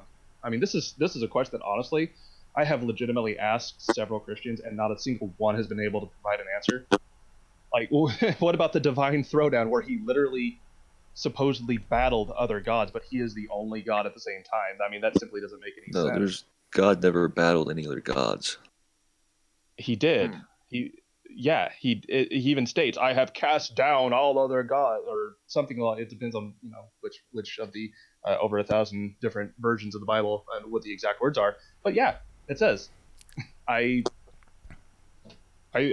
dispose of these other gods." I mean, doesn't it say that? Yeah, I've heard things along that line, and to mention too, there is Yahweh is stated in the Bible, so that's factually false for Broseph to make that assertion. All you'd have to do is Google. A simple Google search will show you that.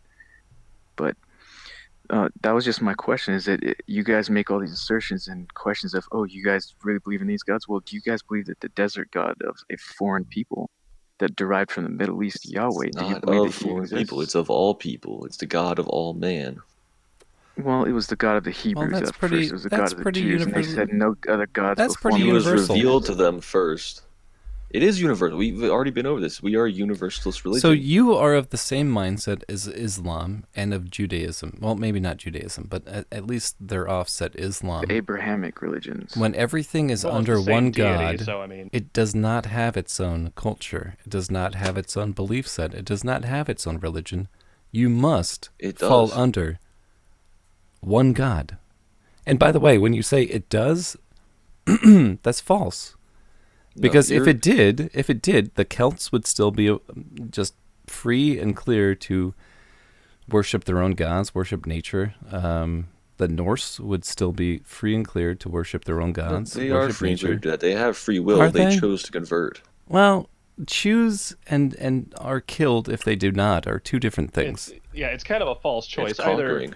Either convert and worship me, and let me save you from all the bad shit I'll do to you if you don't. I mean, that's not really a choice. The Mesoamericans had a choice whether to stay and fight the invading forces or to flee to reservations, and they chose. They were still conquered, but they chose. It is a choice whether to convert or die. So you're relegating Native Europeans to Mesoamerican culture? I'm saying that all conquering because forces you're not European, nor is this belief set. No, it is European. It's also Asian. It's also African. It's also Mesoamerican. It's everything. Of all men. It's everything, and that's the point. It's the universal belief set. Well, versus your belief set comes from your ancestors and your tradition. European. Mine comes from the one true and that's God. The main, you don't even have gods of the entire thing. You don't even have a true spirituality. Bro, you don't have. And it doesn't you matter don't have what a supreme entity from actually where your doesn't belief matter set what you derives say. from. Broseph, That's why it's false. It actually doesn't matter what you say because we do believe. And it doesn't matter what some Christian God says. And you believe in a false or thing. What and here's the thing: Aristotle proved it. Aquinas proved it. The greatest thinkers of the world proved it. Oh, and you really? simply rely on tradition. You rely on people who you simply are related to, and that's the only thing that you have to justify. Did you just admonish me for relying on tradition? Where the fuck are you from? What does that have to do with anything? I'm not going to tell you where I'm from. I don't think he meant specifically there. I don't think he wanted your exact, address. or even town It for that sounded matter. weird in that phrasing, but point is that they're the greatest philosophers of mankind have been able to prove the existence of God versus I rely on my ancestors. It's not a good argument. Broseph, are you familiar with the Old Testament? Yeah, I've heard of it. Okay, so what does it state in the Old Testament about whose God that this God is the God of? Specifically at first in the Old Testament. I'm not talking about the New Testament, the New Covenant. I'm talking about the Old Testament. It says it in many different ways. What are you referring to? In the Old Testament. Yeah, which part? Who is Yahweh the God of in the Old Testament? The very first He's the mention God of who he's- Abraham. Is one of them. It's a more popular term. Yeah, he I'll says just be honest. everybody, but then he gets more specific, so it's a bit contradictory in itself. But he does state that it is Jews or Hebrews rather. So Well, I'd postulate that it's rather arrogant to go from just the Jewish people to all of humanity. Well, I'll just be honest. I'll say, Broseph, you've done more of a disservice for your movement or for your belief set in what I wanted to have happen in this conversation than I could have ever dreamt of. You proved that your religion is not European. You proved that it is not for our people, that it is universalistic, that any nationalist out there should probably delve more into their past than Christianity. You proved everything that I wanted to make tonight. Where did the Nordic gods give any proof for the creation of mankind? and where's your proof for Yahweh though? Do you Besides the guys Bible? know? Do you guys know the Nordic creation story of man? Yep, sure do. Okay, good. That's good. So Okay, you understand that the Nordic creation story, as well as many pagan creation myths, are identical to the Abrahamic creation myth. Not by Just a as long the- shot. Well, just They are as the not death and identical. resurrection stories is similar to that of ancient Egypt. let me ask you: in Nordic paganism, who is the unmoved mover? What is the first cause? And these are biblical renditions. No, they're actually Aristotelian terms. Okay. Yeah, these What do you want? What do you want me to recite? Aristotle or Odin? I want your explanation from your belief set as to who is the unmoved mover. Do you want to give who us is the first Do you want to give us causer. Nordic results of the creation of the world? Is that what you want? I mean, does your belief system not account for the creation of mankind? That's a pretty big little Yes, thing it to does. skip over. But it doesn't have to do with Aristotle. Okay, I'm simply using Aristotelian terms. It applies to all man. But that doesn't apply to me. No, it does. Aristotelian Are you human? terms does not apply Are you to human? Nordic creation If you're myth. if you're human, it applies to you because you have a You say the creator. same thing about the Bible.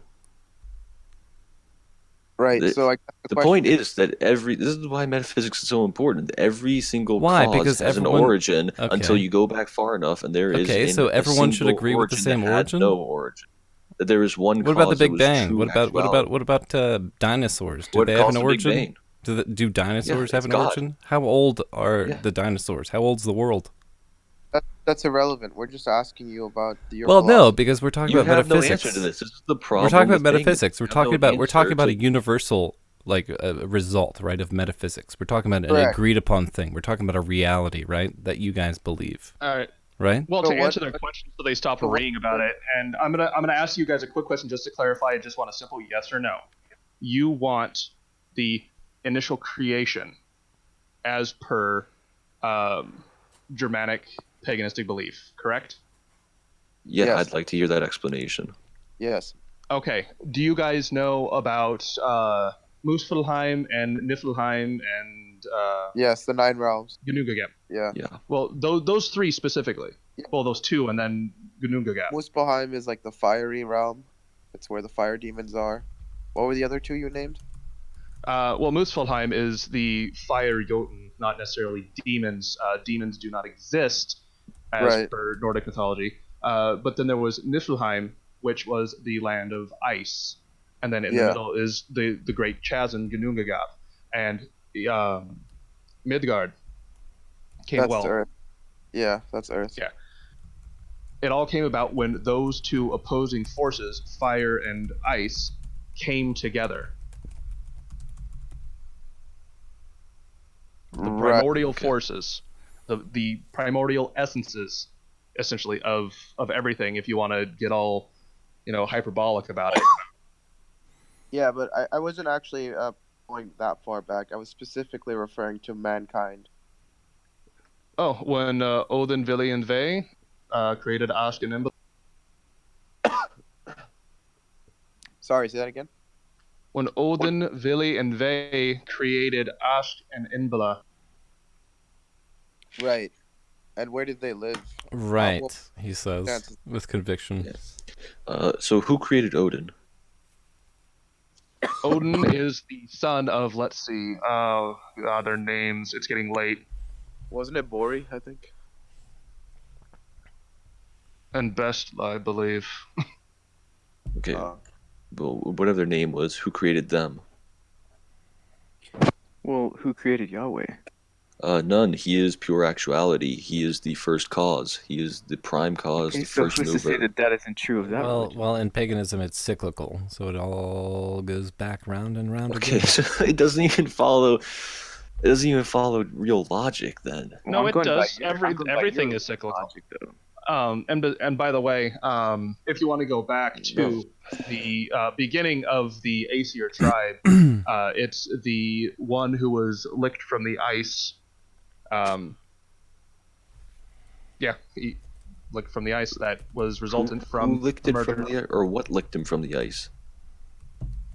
Like, you understand that every action has a cause, right? Until you go back to a Yes. first action that has no cause, and that would it be was a God. cow. The answer was Yeah. is cow. Yeah, it's a great beast. It's often described, and it was the first Jotun that drank from this great beast in order to sustain himself. Meanwhile, you had, lack of a better term, giants and whatnot, pretty much budding off of him, if you want to use modern terms, asexual budding. I mean, I would say if they want the origin story of Norse mythology and Odin, we can do a separate stream. Is that your end all be Yeah, all? Is that the No, hill that you want I've to heard the down? origin story. I'm familiar with these people and these myths. You want but Villian that's Killy not. or Villian V or Ymir or what do you want? What do you want? That isn't the point. The point is that this is why Aristotle is so important, because he understands the metaphysics behind it, where every action has a cause until you get back to that And first what cause. what And about paganism, paganism? as a Hold belief on. system, What about does not paganism define doesn't that first define that? cause. What was your first cause? What was your unmoved mover? Ice and fire, the same thing that resulted in the Big Bang, so to speak, or resultant the world, Earth itself. Or if you want to get more specific with it, hot and cold, which are the two driving factors of existence itself. Everything depends upon the movement of atoms. The Ice and fire, heat or the heat and heat or the cold, lack thereof. reaction, Okay, reaction. but you understand that atoms or heat or lack of heat. I mean, hot and Is a cold. Christian Cold talking is to just me a lack about of heat. atoms? Yeah, you understand that any type of matter has Okay. potentiality. I will say this: Higgs Pure boson. actuality. Higgs boson is creating a God particle that can create at whim. Is that God? No, it's not, because it has potentiality. What about the most minuscule molecules that make up that God particle that they've discovered? Which one of them is the essence of God? Which one of them? I mean, we could purity This is spiral why on forever. understanding it's not purity spiraling. It's just direct lineage back to the beginning, and this is why understanding what is the potentiality beginning? and actuality is so important. Did the world get created in 7 days? That is not the Well, that's the your creation origin of man's story. story. I'm talking about the metaphysics of all creation. Okay, that so what proves is all the creation God, story in Christianity? And only the Christian And how does that ideology prove God? It fits that belief system. Tell me fits how that system of happened. metaphysics, and only the Christian Tell belief me how. system Tell me can how the fit Christian. that. Okay, so Christianity said that the I'm world was saying that created in 7 paganism is days, incoherent, and that that is it what was I'm created from some kind of God. And he said, "Let there be light," and then all of a sudden there was the world, and there was the universe, and there was living entities on that world.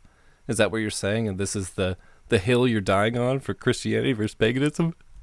Yes, because Christianity has truth, while paganism is incoherent. Paganism does not have an unmoved mover. It doesn't even understand potentiality and actuality. These things that people came up with and understood 2,000 years ago. Unmoving Pagans mover still haven't been able is to very define this. Abrahamic. Well, if we want to get into pedantics, bro, so how old do you think the world is by your estimation? I have no idea.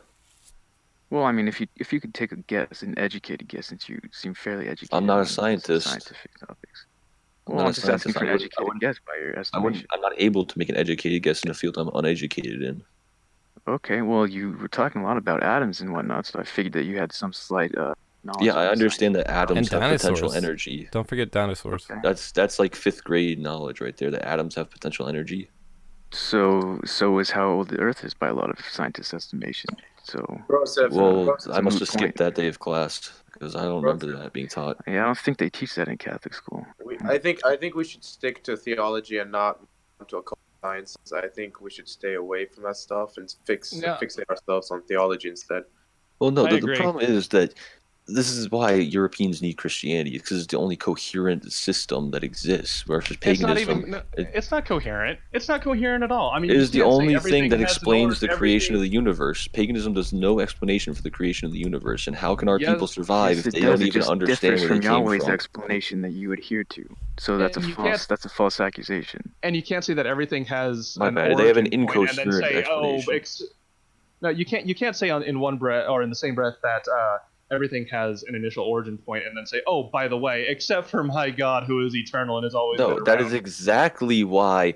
That is exactly why the Christian God is coherent, because and Aristotle proved this, that there must be an origin that had no origin. There is only one. Everything else has an origin, but there must be one unmoved mover, one true actuality that has no potential.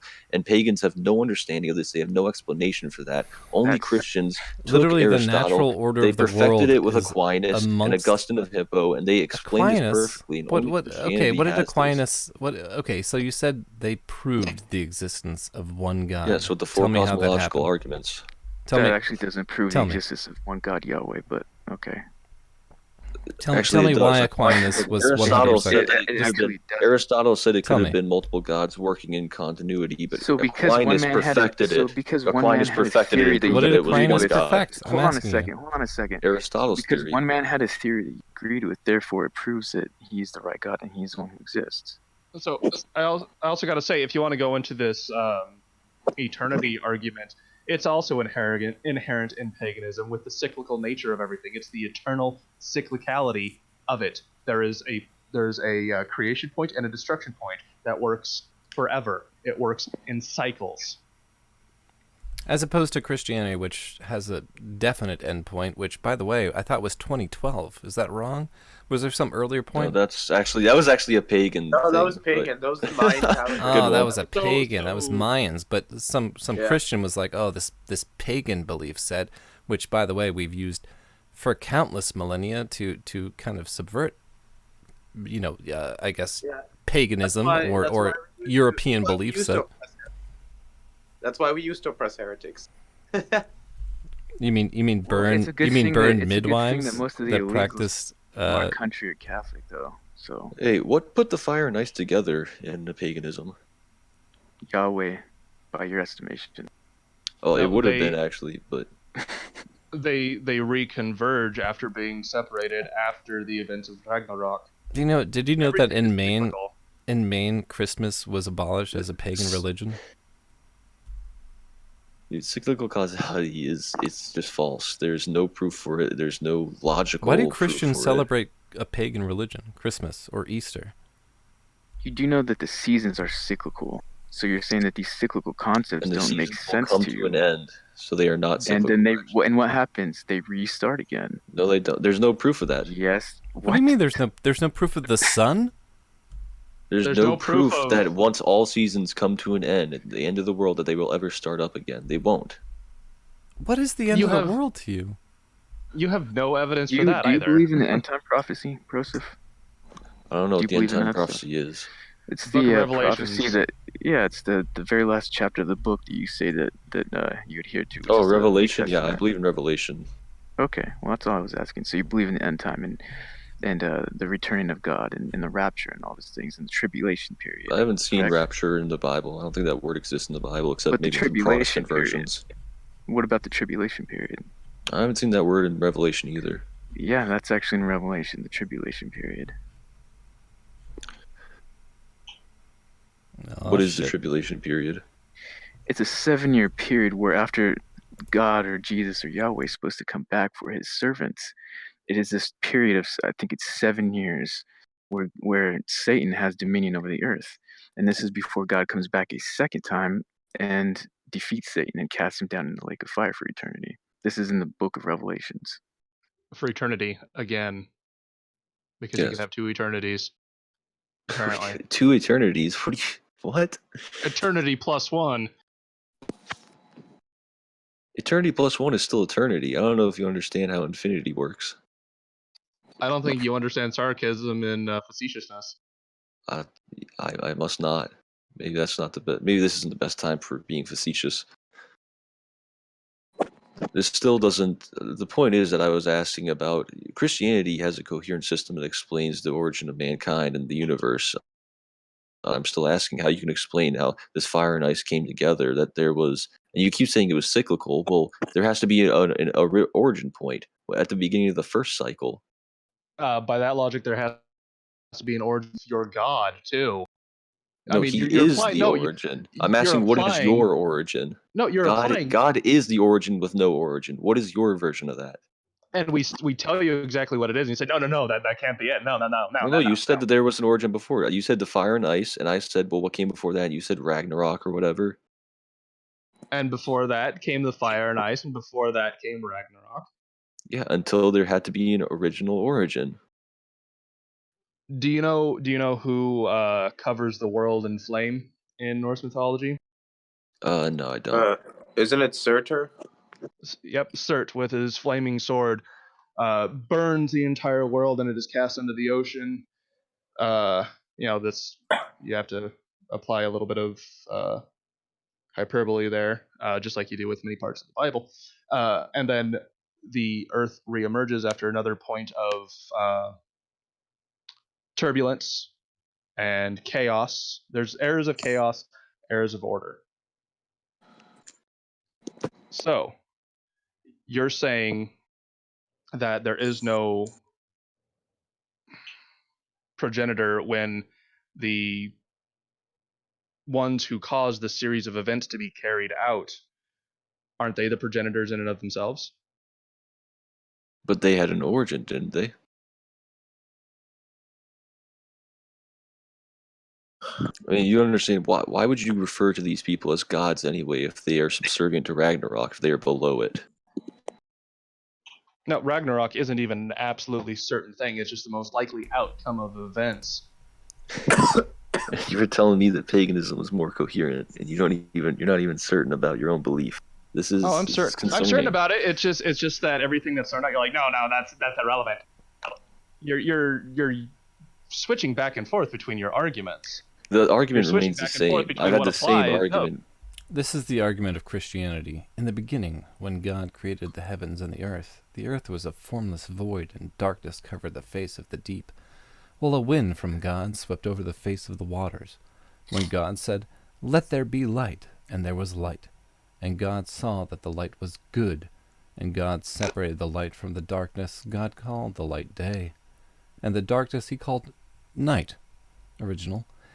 And there was evening, and there was morning the first day. And God said, "Let there be a dome in the midst of the waters, and let it separate the waters from the waters." So God made the dome, and separated the waters that were under the dome from the waters that were above the dome, and it was so. God called the water dome existed sky, beforehand. And there was evening, and there was morning, the second day. Oh, it sounds pretty cyclical in the Bible. Yeah, the water. To answer the question, yeah, the waters pre-existed the earth. Correct. Okay. I don't know which version of the Bible I was reading from, but I mean, it seemed apropos. It sounds like you hate poetry. Was that poetry? Yeah, it was beautiful, but you seem to think it was either funny or something. I don't know. Sounds like Yahweh hates poetry in my estimation, but that's just me. And also, I wanted to ask you guys that you guys like to make a lot of you know, issues of the fact that you think that there's so many different forms of European paganism, which they're actually distinctly, you know, unique to each culture. But then you look at Christianity, where there's, I think, what's the number, about 3,889 different denominations. So what makes your denomination the right one? That we get it from God. That's not an Literally every argument. other denomination says that. Yeah, exactly. They can say it. My church started with Jesus Christ. Okay, It so is I'm God. asking you, what makes it, though, besides that statement, your opinion of because ours comes from God? Because every denomination will make that same statement or claim. What proof or what backing do you have that makes yours the right version? Apostolic succession. Okay, and why does that make it the right version, though? Can you get into detail about that? Or? Do you know what apostolic succession is? Oh, I'm asking you. I don't know everything, so I'm All asking right. you. So apostolic succession, for those who don't know, is that the order from the apostles, who were the followers of Christ on earth, they were literally with him, and Christ gave the church to them directly, physically. The Catholic Church is the only church that has apostolic succession, where from the first apostles, the first leaders of the church, we have maintained the same faith handed down every generation from then, while other churches who claim to be Christian have deviated, been heretical, and left the church and created their own version. Well, you see, I see this same argument applied to Catholicism itself. Literally, all these things you're describing, I see ascribed to Catholicism. I see people say, "Well, Catholicism is just a corrupted form of Christianity that came in. It's not true Christianity." I see the same argument from literally every other single sect, literally Well, every other one. So trying to say that is not really an argument because literally every other sect will claim it, and they'll provide their proofs and their evidences and this, that, and the other thing. So you can't just say, "Well, it comes from God," and let that be the end all of it, because you're the whole reason you're having a debate here is because you got three people still in this chat that completely disagree with that don't hold that as the basis of our belief at all. yeah, and it's three people who don't even have an epistemological argument for the creation of the universe. So obviously, my theories aren't going to, not even theories, my proofs aren't going to, they're not going to go over very well with these people.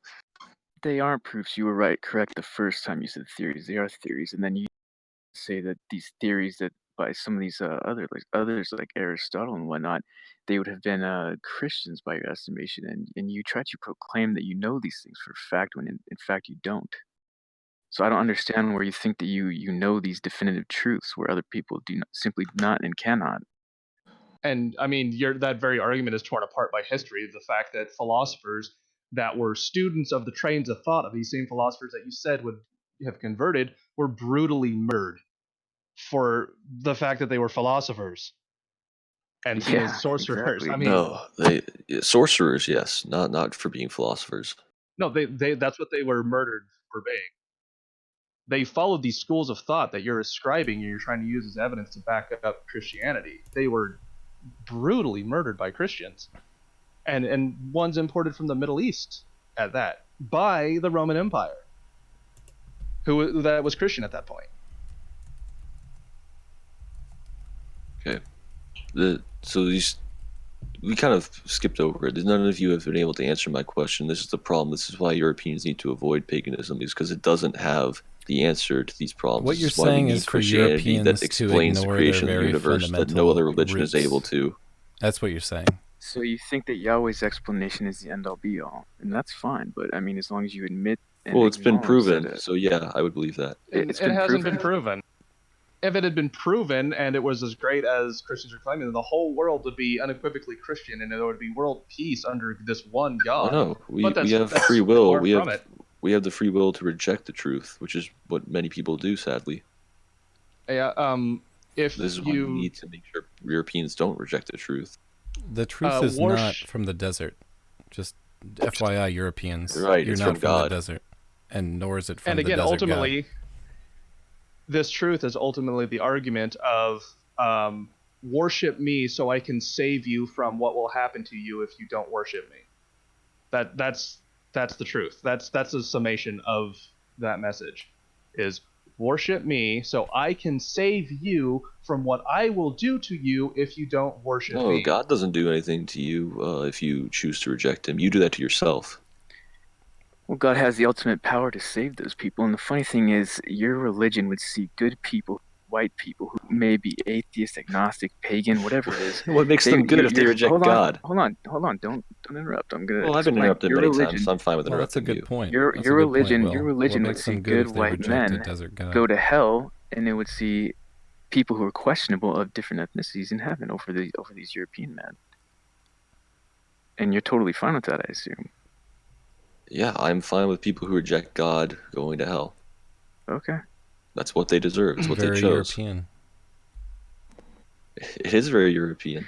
Well, So, no, it's good ultimately to know it's- that you'd rather spend eternity with half of Africa than your own folk. But I mean, sure, that's cool. If half Africa was true Christians, then yeah, their souls must be great. By 2050, they will be. So let's just go on the record here that this is ultimately an admittance that he is putting Christianity above his own folk, above Yes. the survival It of is, his own it is people. not ethnic Yeah, based. I've It is not always held ethnic that. based. I have always held that Christianity is not ethnic based. It is universalist. Exactly. Then explain how it Which, could by the way, possibly be a route of just saving hold our on. people if Exactly. you're saying fuck our people in favor of it. Exactly, Grim. I think you just lost the argument that I brought forward in this initial conversation, this initial debate.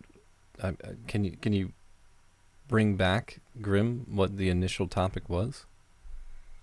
Which theological outlook would be the best route for the survival of the European peoples?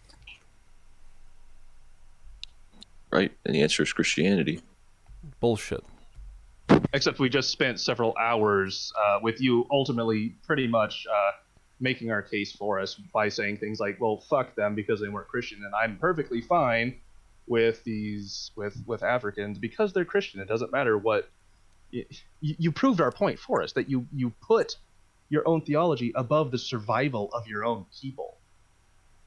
Yeah, and that was the general basis of the whole underlining process of why we were having this debate in the first place. So Yeah, and I've proven that if you want to talk about theological outlooks, I've proven that paganism doesn't even have one, since they can't even explain the creation It's of the universe. cyclical. I mean, I don't And know. I I don't know proven how that to. is I don't not know how to common argue logic. against a person who believes in a desert god and there's an end all be all. And there's one desert god that says this is life and this is death for eternity.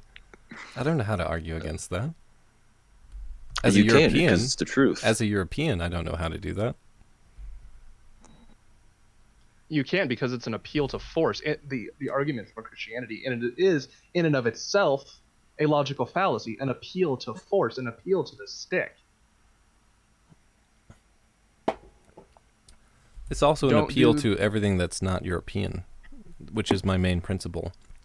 Everything that is Christianity, everything that is Islam, everything that is Judaism has in direct conflict anything that is culturally European. And they have to forego, get rid of, subvert, and destroy anything that is purely European for their religion to exist. I don't know. I guess I just think higher of the European people than you guys do. That I think that they can transcend these traditions that are holding them down from You salvation, don't, and they can because save you wouldn't have themselves killed for them eternity if they didn't rather convert. than damning themselves. If you to an actually eternity believed of in your own hell. conviction, you wouldn't have killed them. Who have I killed? Christianity. You wouldn't support this thing that killed them. You wouldn't be openly making claims, well, fuck them because they weren't Christians, but at the same time going, oh yes, I accept these other races that are being propagated above my own folk, that are being used to drive my own folk to extinction. Where does What's important is that Christianity they're propagate one race above another? It's not. in the Old Testament, there's actually a lot of verses that talk about Jews being the chosen people and reappropriating land of non-Jews to them because God blessed them with this land and He promised them this land. So there's a lot of supremacy, especially within the Old Testament. If you can check that out. Yeah, I'm well aware, and I've already explained that God came to reveal Himself to the Hebrews first, not Jews, to Hebrews, and they so rejected who do you think Him. the real Jews are, by the way? Since you made a delineation right there, just The curious. real Jews? Well, the Jewish race is made up of three distinct ethnicities they claim they're descendants from Japheth, Ham, and Shem. I don't know how accurate that is, but I mean, you can trace their DNA, so... So what about the Hebrews then, the real Hebrews of the Bible? Well, the first Hebrews were from the Iraq region, specifically out of Ur, and they migrated westward from there over many years. So they were actually Indo-Europeans originally. They were the descendants of Aber, who was I think 5 generations or 6 generations down from Shem, if I'm not mistaken. For the record, they come from the ancient empire of Sumar, which was in southern Iraq, which isn't. It was very Turkic Middle Eastern people. I believe Ur was more recall it northern being than there. It European. was pretty much. It was.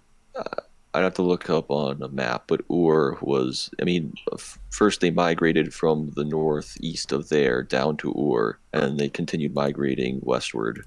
So, But doesn't the Bible state? I think it's the Garden of Eden, is where the Tigris and Euphrates converge, and that is in southern Iraq, which is squarely Middle East. It's hard to say. Yeah, Middle East. In fact, as centralized in the Middle East probably as you could get.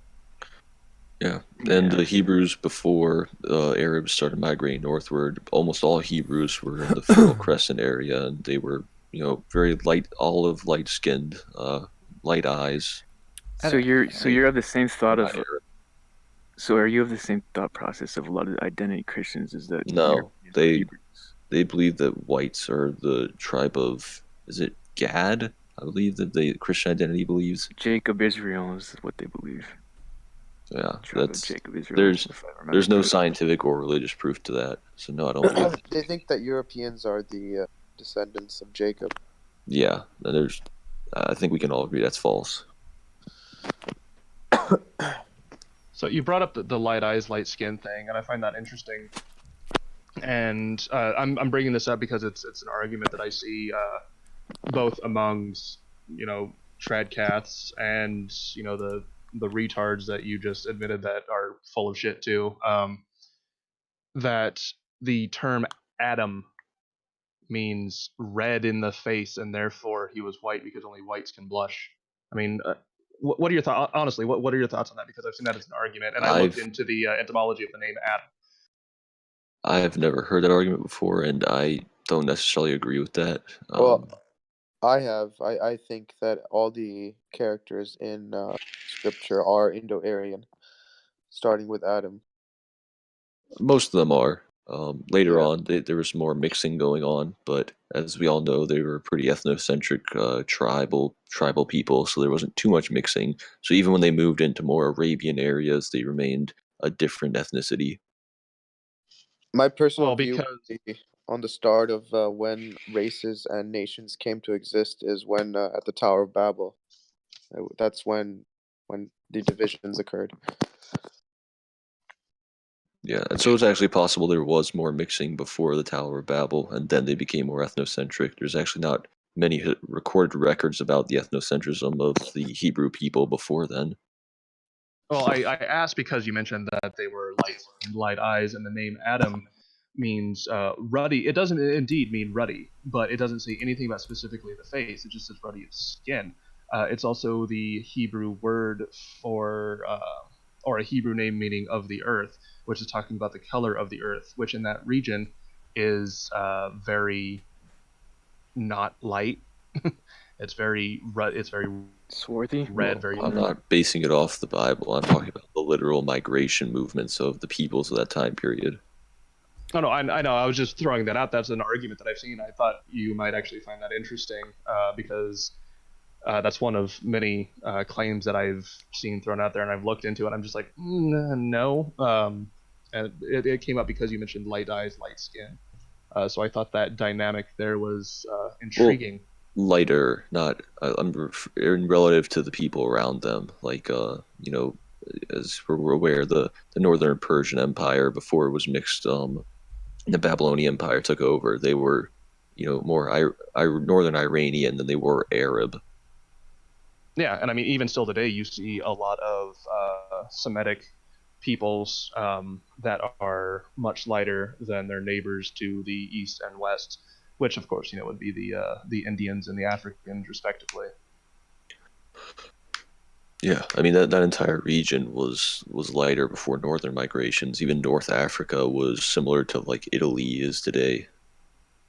Yeah, but I mean by the standards of European levels of light skin, they're still pretty dark. Yeah, I said olive skin, lighter olive skinned. Yeah, but that's a climate component. It's due to climate. That's Yeah. micro evolution, right? Yeah, it's microevolution. I guess you could Ah, call it that. evolution.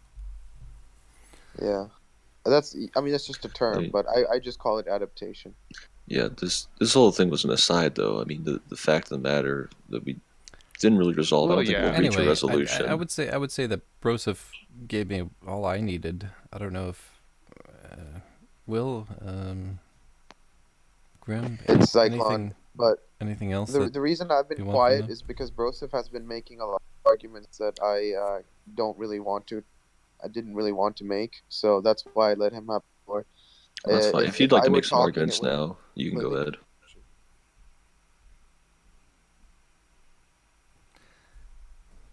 I Hello? mean, I liked what you guys said, to be honest. In the end, Oh, I bet you did. It's like I was Yeah, saying. If you have I any think arguments you'd like to make, you can do that now. I won't. I'll cede the floor to you. Honestly, I mean, there's so many to say something, but I didn't butt in because you already had your train going, and I didn't want to derail it. well, the floor is yours, so go ahead. Yeah, if there's anything in particular you want to bring back up, I can address it from there. But yeah, there was a lot. I don't know where to start. Well, I mean, if you don't really have anything, I won't go on another rampage, but I'll just kind of wrap up my point with what I was bringing up for the last 30 minutes or so is just that there's an importance beyond the theology, beyond just pure belief. We need to make an appeal to our rationality and our logic and our reasoning. And I find that Christianity is the only set of beliefs that has that ability to explain the origin of the universe. And I don't see that in paganism. I think that if our people are to survive, we need to have that understanding. We need to have a set of beliefs that is coherent. And I don't see that in paganism, but I do see that in Christianity.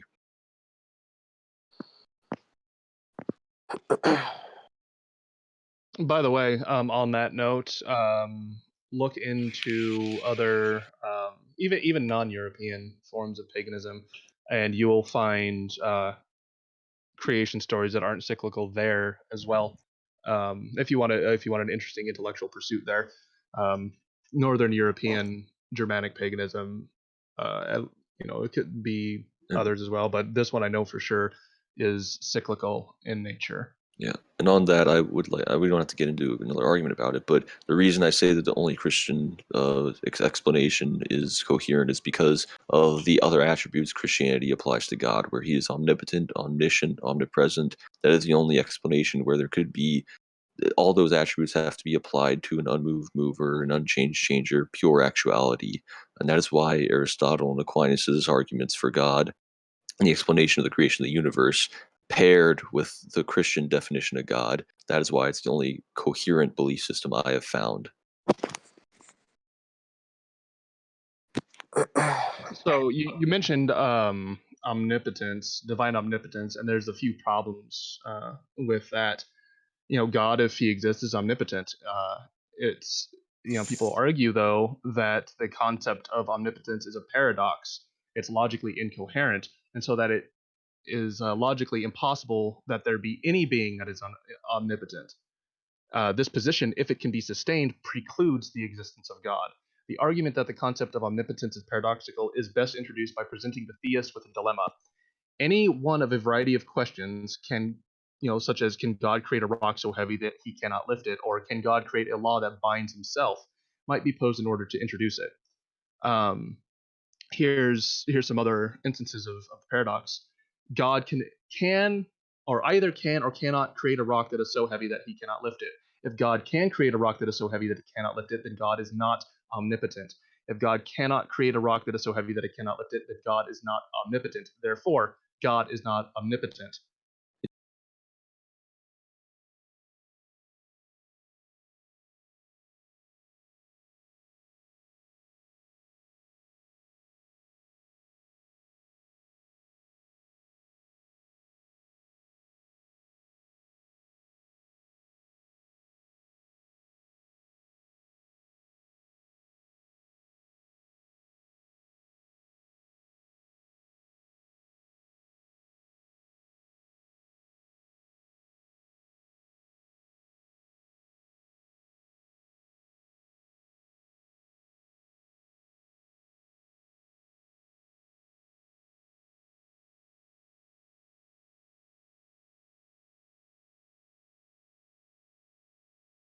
doesn't exist, so I'm not worried about it. Well, it's a case that it's a mental exercise that explains that omnipotence cannot be a thing. Proponents of the argument defend the premises in the following way. I mean, if a god can create a rock that is so heavy that he cannot lift it, then there is something that he cannot do, namely lift the rock in question. If God cannot create a rock that is so heavy that he cannot lift it, then there is something that either way there is something he cannot do. Either way, there's not really any argument for, well, that can't exist in our reality. That is a cop out answer, because no matter how you cut it, there is something that he is not capable of. Therefore, omnipotence cannot be present. Yes, within our understanding of limits as humans, it doesn't make sense to us. But the fact is that there are things within reality, like for instance, God existing outside of time. We as humans have no perception of that. We have no idea how to understand that. But the fact is that God does exist outside of time, and so this hypothetical, it just doesn't apply to the real world. Well, an omnipotent being, as is suggested, is one that can bring about any logically possible state of affairs. The existence of a rock so heavy that God cannot lift it, though, is arguably a logically impossible state of affairs. God's inability to create such a rock, it is claimed, therefore does not count against his being omnipotent.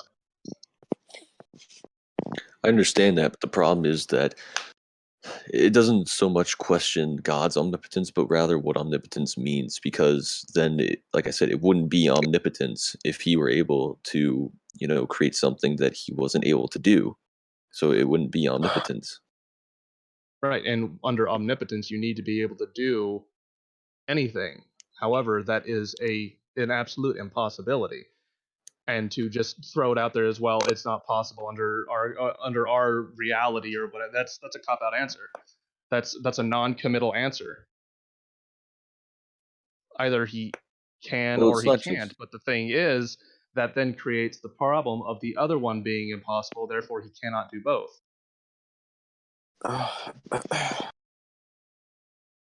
Anyway, I'm sure you guys will agree, this is starting to dissolve into Yeah. semantics and pedantics and To other be honest, antics. that's not even the position I would have taken. I would have asked that we stick to the scripture and avoid going into Greek philosophy, because now we're discussing Greek philosophy.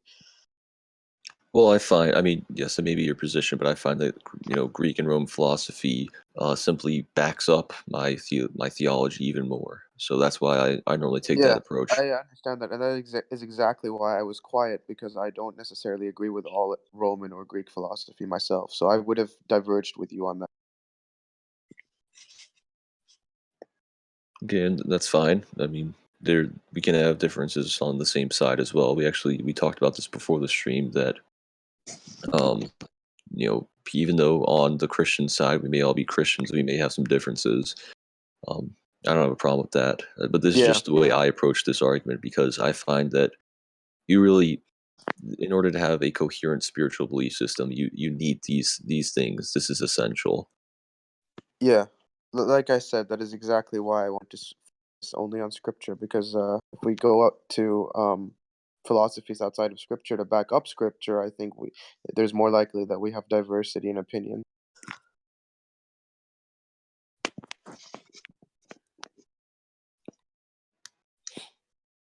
And I mean, if we wanted to discuss with each other, we could have one stream that's only for Christians. We don't need to make it a pagan and Christian discussion. Will, Grizz, do you guys have anything else to say, or do you want to wrap it up, or should I shoot my mouth off again? If you want to make some last remarks, and we can do that, and then we can wrap it up here shortly. So. All right, then I'll reserve my question about David and his purchasing of his first wife with foreskins and exactly how many foreskins were involved, and go on to reiterate some critical points that kind of made our argument for us, and that is the one, the argument that it's true because God says so. That's presupposing everybody else believes that same thing. which makes the whole argument a moot point to begin with, so it's not really even an argument. But then also that it was actually reiterated a few times, and to remind everybody of the original intent of this discussion, which theological path would be best for the survival of the European peoples. And the Christian response was almost unequivocally, fuck those who don't fall in line under Christianity. They deserve to die. It's right Well, that to they be fair, it die. was only Broseph. It was only Broseph. I did not comment. Okay. To be fair, okay, I'll give you I'll that. To be accept fair. that. But I mean, bear in mind he is the one that has been speaking since Walker had to bounce out, and therefore he is the one representing the Christian side of the argument here.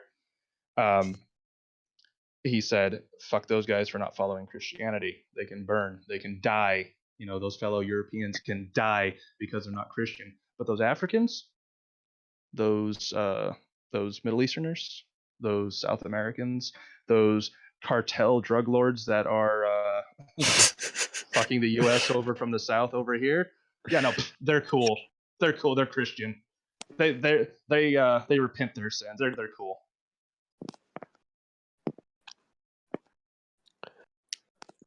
Is that your statement?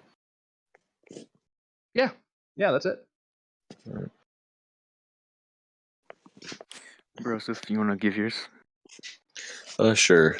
So going back to my opening statement, my aim in these debates is not just to, just argue the theological side, but rather to appeal to our human reasoning to add on top of my theological beliefs, because I know that through the divine truth, I have the most supreme answer to any of these problems, and I can rely on God fully for everything. But I want to try to help convert and show the errors of other people's ways by appealing to our human reasoning, our physical understanding. The way that I think Christianity will help European peoples the most is because as European people, as humans, but specifically as European peoples, we know how Europeans differentiate from others. Um, we need to be seeking out truth, not just the preservation of our people. That is a very animalistic idea. It is very primitive. We need to go beyond that, as the Faustians always have. Just simply getting food and reproducing is not good enough for us. We always try to go further, to understand the truth of the universe and to spread these ideas. And Christianity has that truth. It has a universal truth, and that's why it is the best for the European people. And if they adhere to it properly, if they live by the word of God to its full extent, they will not only survive, but they will thrive better than all. And more than the temporal reward of being a great Christian civilization, they will have the eternal reward, which is the best thing for the European people, is that they will reach eternal salvation, not just temporal pleasure on this earth. And so that's why Christianity is the best for European people. I'm looking out for their souls for eternity, not just how pleasurable their life is for 80 years. I'm glad you brought that up. And by the way, Grizzly's having a little bit of a problem with his microphone. So we're kind of resolving that in the background as we go along here now. I'm glad you brought that up because it kind of places, brings into the spotlight the Christian emphasis on just putting everything towards the afterlife, towards after this world. And I think it is a major contributing factor in the well-known boomer issue of, fuck what our children have in this life. It's all about us. It's all about our repentance. Oh, well, we're good in the afterlife. Whereas the pagan stance on the matter is we need to work to make this life good, as great as it can be, so things are better for our children, so that they can thrive and our grandchildren can thrive and our people continue to thrive. And we will come back later and be able to enjoy our own families again, our own ancestors again. It's about making this life not for the sake of material gain and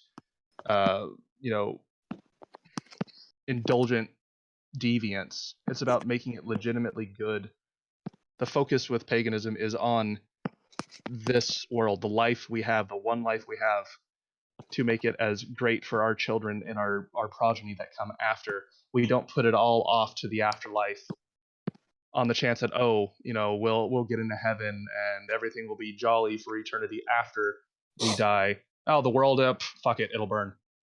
Our progeny that are still on Earth, fuck them, they're gonna burn, or they might. No, it all depends on which side of the coin toss they're on there.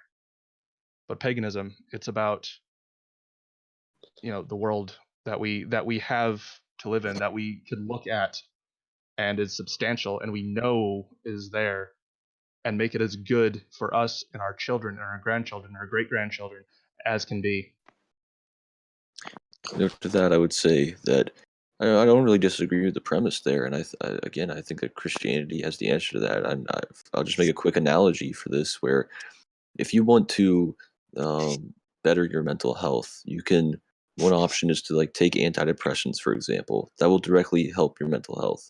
Or you could live a healthy lifestyle. You could work out, and your body will be better, your mind will be better, your spirit will be stronger. All these things, even though that wasn't the main goal, you'll have these positive side effects. This is what Christianity does, where rather than just focusing on this one issue we have, if we focus on eternal salvation, if we live a true Christian life, then all these great things will come along. We will have a better civilization. Our children will be safer and have great lives, and we will thrive if we live truly adherent to the Christian faith. Well, I would say I've seen a lot to the contrary of that with exercising and whatnot. I mean, many Christians I know are fat, lazy, put It everything was off. just Just an say they'll put everything. analogy. Well, I know, but putting everything in God's hands, it's a scapegoat. That putting everything in God's hands is a scapegoat. Whereas, at least with the folkish pagans, because honestly, fuck the Universalist ones. Fuck the Asatru community. Fuck Seth Chorgi. Fuck those guys. The folkish pagans, it's all about being the best version of yourself that you can be in mind, body, and spirit, because everything revolves around it. Everything revolves around honoring your ancestors with it and leading by example and providing for your children that are to come. So those things are inherent in paganism. It's not a unique aspect of Christianity by any stretch of the imagination. I could respond, but I'll just defer to Zyklon if he'd like to make a statement. Yeah, I would just like to present my theological view on human history and where I'm coming from with my worldview. I take the Tower of Babel as a turning point in the history of humanity, and that I see that the last time that humanity united together, it was for something evil. So the premise that Christianity promotes universalism is in of itself debunked, because the entire reason why the nations and races even came into existence was because when they were united, they sought to do evil and they sought to overthrow God. And that is what the Tower of Babel represents. So I think it's quite clear in Scripture that God ordained the nations to exist, right, and the races, for there to be clear borders between them and for them to be divided and to have their own unique traditions, their own unique languages, their own unique customs, and everything that makes them unique. So that's the starting premise of my theology when it comes to this topic. Secondly, when it comes to understanding the differences between our earthly duties and our heavenly duties, I draw a clear distinction. When I want to read about what's important regarding earthly duties, I read the Old Testament. Um, Someone talked earlier about the importance of paying attention to earthly affairs, and I absolutely agree with that. One of my favorite things that I look at in Scripture is the theme of the inheritance. The theme of the inheritance is spoken of quite frequently in the Old Testament. Children are celebrated as a blessing from God. The more children you have, the more blessed you are. Um, and essentially, what do good parents do? They leave a good inheritance for their children. And these are themes that the old pagans and heathens all relate with well, because I don't think this has anything to do with Christian versus pagan. I just think this is common sense. This is something that is actually just universally good for every individual and group of people. Having said that, I think that the New Testament focuses on the spiritual salvation of the individual. It does not so much focus on any kind of collective endeavors. Um, if you want to talk about collective endeavors, you have to look at the Old Testament. You have to, because it's the Old Testament that promotes nationalism to no end. It talks about borders, it talks about laws and how to rule yourselves and whatnot. So, so when it comes to this issue of the earthly affairs and the heavenly affairs, I think there is a distinction, and it's important to make that distinction, especially if you're a Christian. It's important not to get those two confused. Um, and I definitely see Brosep's point when he accuses the pagans of only being focused on the earthly. But yeah, again, it's also true that a lot of Christians are focused only on their perceptions of the heavenly, and in reality, you need both. You can't discard one and just prefer the other, or discard the other and prefer one. You need both, because as an individual, this life on earth is temporary. You die and you move on to the next. But you also have a duty because you will have descendants who will live here, and so you have your earthly duties to your wife, to your children, to your people that you have to fulfill. But you also have, your own interests, which are where are you going to go after you die, right? And I think that is what Christianity really does answer, and it gives you that individual pathway to salvation. Um, Now, having said that, I think it's important also to understand that various cultures and races throughout history have believed in a messianic type figure, because it is quite actually an Indo-Aryan belief that that we are in a fallen state, and that we need to essentially make sacrifices in order to regain our salvation and regain our glorious state. If you look at the ancient Vedic people in India, they used to make sacrifices, and I wonder now. You can ask yourselves, what were those sacrifices for? Even European pagans, they used to do animal sacrifices as well, right? So what were all these sacrifices for? Well, they were trying to appease their gods, but for what purpose, right? And they often say, oh, it was for a plentiful harvest or whatnot. But I think that is a very superficial understanding, and I think it undermines the overall spirituality of all heathens that took part in sacrifice. I think it was more than just a a blessed harvest. I think it had to do with their uh, metaphysical understandings of where they would go after this life. And you're Um, absolutely right with that, by the way. right. I'm agreeing with you on that premise.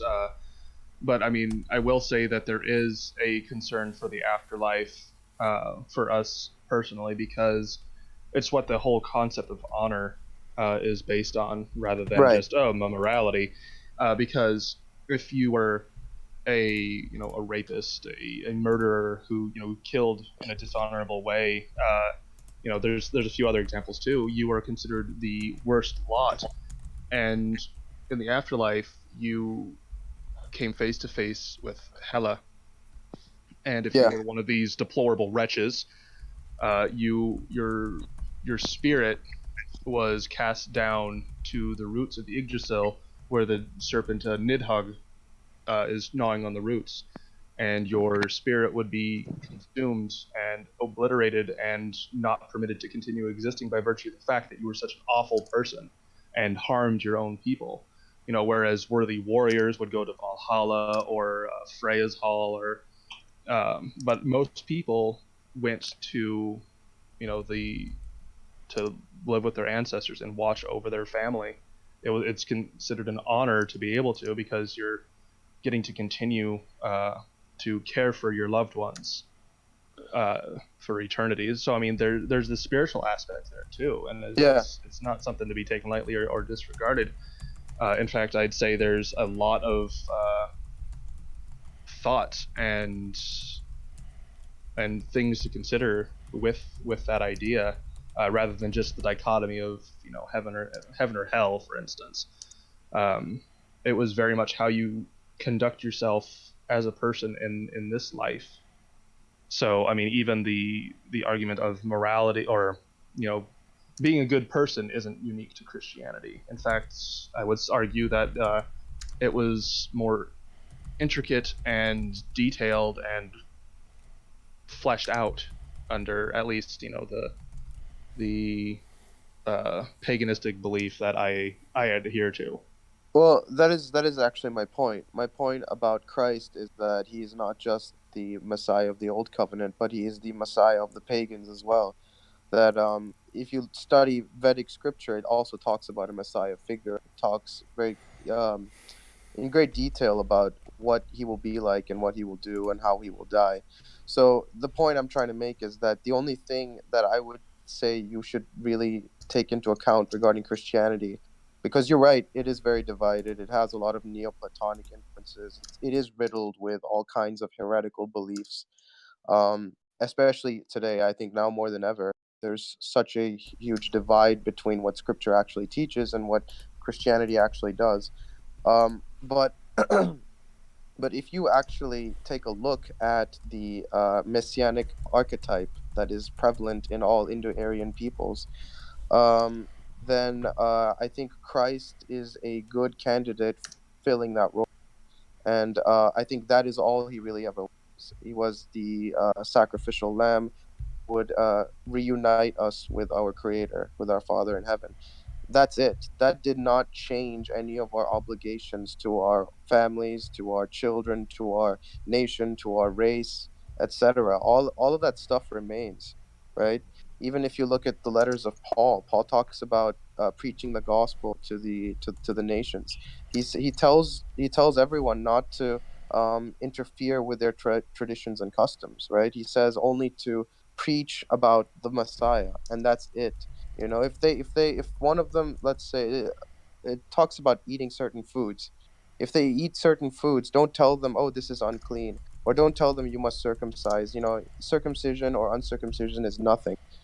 So what he's saying is, let them keep those traditions. Whatever it is that they're do, let them be. The only thing that matters is Christ.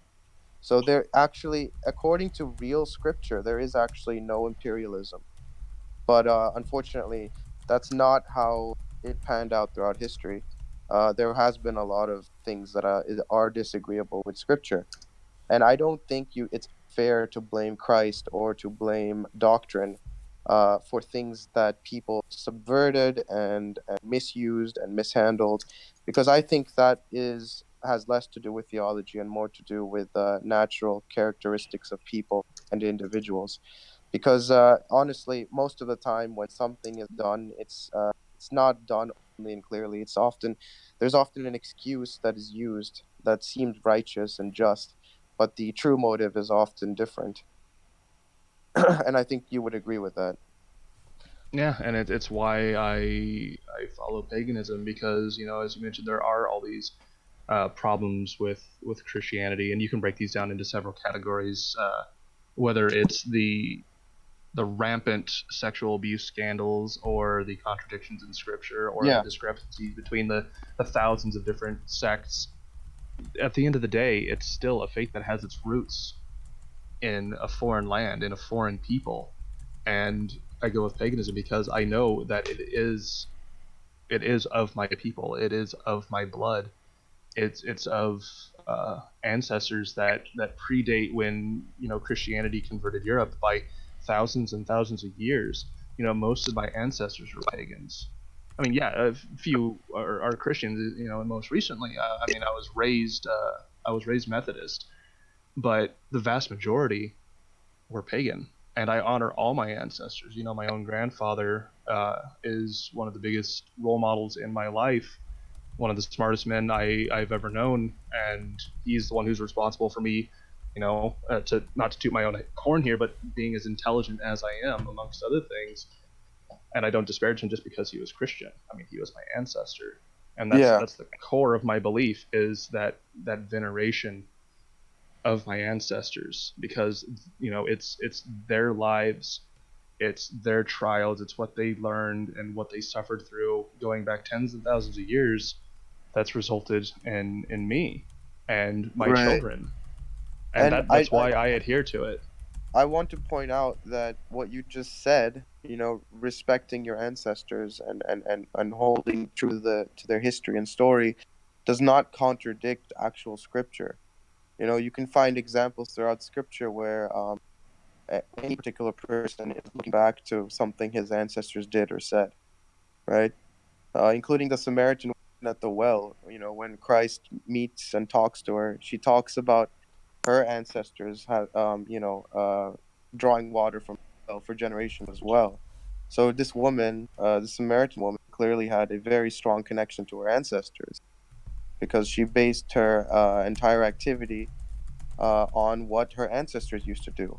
So this isn't something that is contra Christian theology. Unfortunately, a lot of people who claim to be Christians have subverted, you know, what should actually be, which is just the preservation of the various nations and peoples and their traditions, and constructed this false theology that seeks to, as you stated correctly, universalize everything, which is actually not meant to be according to scripture. According to scripture, the Tower of Babel curse is still in effect, and it should stay so until the end of the earth.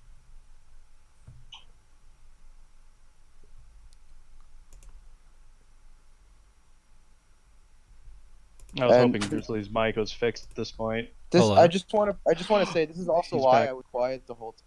I just wanted to say this is also why I was quiet the whole time because Brosa was making arguments that I would not have made, and he was going off in directions I really wasn't ready to be in the first place. Because had I been speaking, it would have gone a completely different direction, like I already said.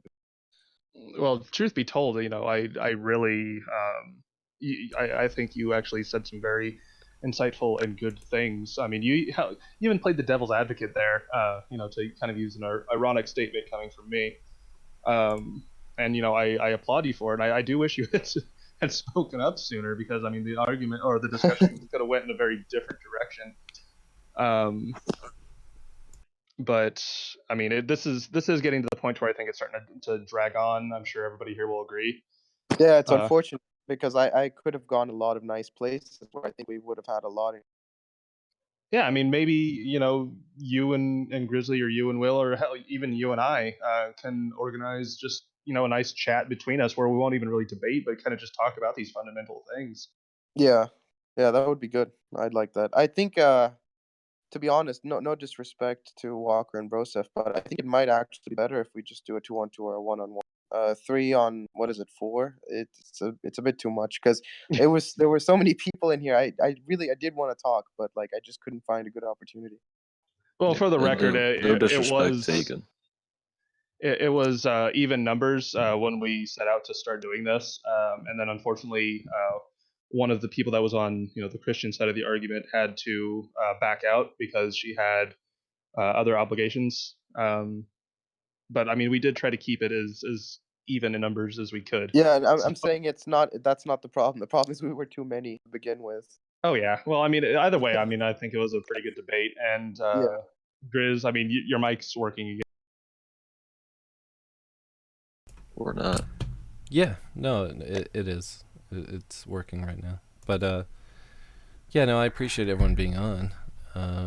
I just wanted to make one comment about the verse that you guys brought up about that the one where Jesus says, "Love your enemy and hate and love those who persecute you." I'm paraphrasing, but I think again when it comes to how you treat the foreigner, right, and just collective ideals on nationhood, I think the Old Testament is where you should be looking because the values that are set forth by Christ are spiritual in nature. So so yeah, if you I think you guys were saying earlier that the focus would be which spirituality would be best for the European nations right now. And I European honestly don't peoples, yeah. I don't see any in terms of spirituality regarding earthly things. I see no contradiction between paganism and Christianity. I Well, think many on each side would disagree with that, but I you're understand entitled that, to that but opinion. that's again because there are a lot of diverse people with different ideas on what is. Yeah. is Well, me Cyclone. myself, I I don't wanted have any to. ill towards anybody that was on the stream at all. I think it's good, and to give credit where credit's due, Broseph and Walker are two of the guys who heed the call when we ask them to come on shows and do debates and stuff. And not many other Christians are necessarily willing to do so. So I do have to give them respect for that much. Yeah, no, absolutely. Cyclone, I wanted to say I don't disagree with your position really much, but we definitely do take different approaches in these types of arguments. I've stated in past pagan debates, I don't see pagans as my allies in pretty much any way. So I don't try to find common ground. I try to educate and speak down to them. And many people don't like that, but you definitely do have a different style of trying to I guess you could say in a more friendly tone explain rather than just preach at them. So there's definitely a reason why you didn't fit into the conversation earlier, but I did want to give you some time to speak uninterrupted. Yeah, thank you. I appreciate that. One thing I wanted to say as well was As he speaks down to you. you guys can hear me all right? Yeah, I can hear you fine. Okay, good. Broseph, I'm sorry, I didn't go off. You can finish and then I'll go on. No, I was done. I wanted to say there was no offense taken earlier when you said that you didn't agree with my style of argument. I understand that most Yeah. Christians would, Well, no, it's not just your style. It's just or the your type of argument rather. yeah, your arguments they come from a philosophy that I don't necessarily agree with. I mean, you do equate a lot of Neoplatonic ideas with scripture, and that is what you call Christianity, and I mean that's not my definition of Christianity. I'm sorry. You can call me a heretic, but I don't necessarily agree with all Greek and Roman philosophy. I don't either. Oh, okay. I'm saying that there's a tool for it. I said at the beginning Yeah. there's a spiritual aspect and there's appealing to our rational human nature. I try to do Right. both. Okay. Okay. Yeah, because the whole omnipotent debate thing, I mean, according to scripture, there is actually no clear indication that I mean, it is purely Aristotelian. It's not scripture based. It's not a scriptural argument. Yeah, and that's why I don't rely on scripture for my arguments pretty much. I mean, Right. Well, that's why I wanted to focus on that, and that only thought it was really derailing. Aristotelian. yeah, and I understand. Like I said, we had two different types of arguments, and I wanted to give you some time to fully flush yours out Yeah. because mine is not scripture based, pretty much at all. All right, Yeah. neither is mine, by the way. Let me just jump right in for my closing statement. I do not think Christianity, Catholicism, or any subsect from that area of the world is European by nature or by decree. It was brought about by force and subversion. Subversion is usually we would all consider that now. I don't know how many people are on the political leaning that I am, but usually Judaic.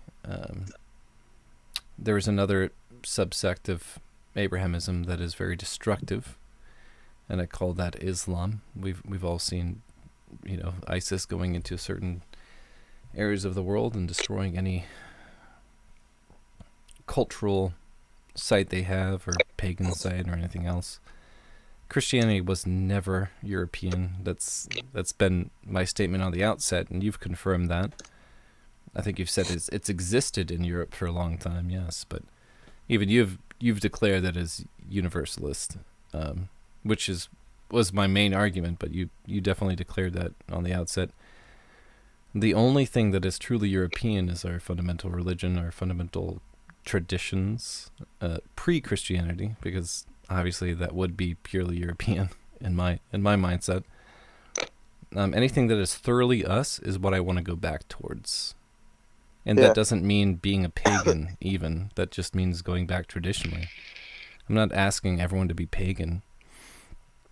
My main consideration is the recognition and the acknowledgement that this other foreign religion is not European and in fact decimated European traditions and their people on the outset of their spread across Europe, which is historically accurate. And anyone that denies that is being untrue, is being farcical, is being dishonest. So So my main outset, the entire argument is paganism is truly European. And if we want to reclaim identity, as we're all trying to do right now, the most true identity that you could possibly be is European. And anything else should be abolished. Anything else should go by the wayside, because it's done nothing but bring what we see now in the West.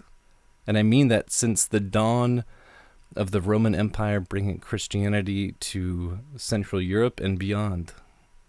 I do mean even back then. That's not tradition. That's the destruction of our traditions and our cultures. Everyone understands this at a fundamental level, and I want everyone to hear this. There is nothing more European than being European. Go back to that, because that's our truest self. You can call me a LARPer, you can call me whatever name you want, but that's truly what we are. That's truly what we are, European. Even in America, even in Australia, even in New Zealand, whites are still European. Go back towards it. That's it. Will, you got any closing statement?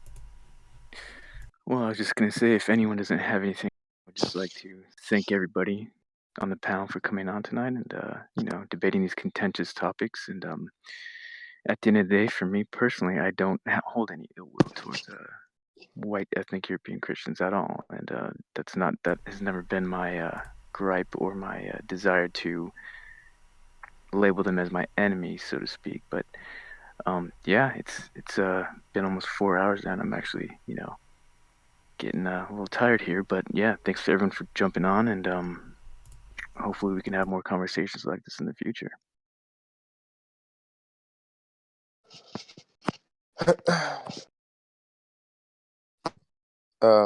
If no one wants to go next, I'll make my closing remarks.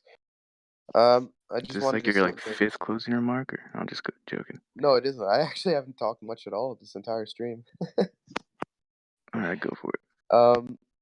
Yeah. So, like I said, from my theological view, the Gospels have already been spread to the ends of the nations. It has every nation has heard of it now.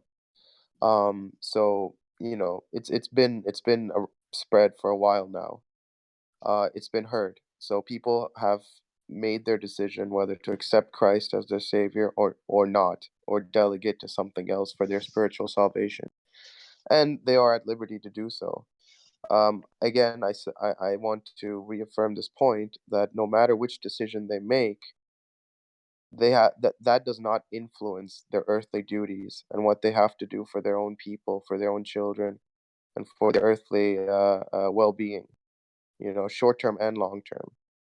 Now, that is the distinction I think that we really have to focus on, because the person who made the closing argument before me, he's right. There is nothing more European than being European.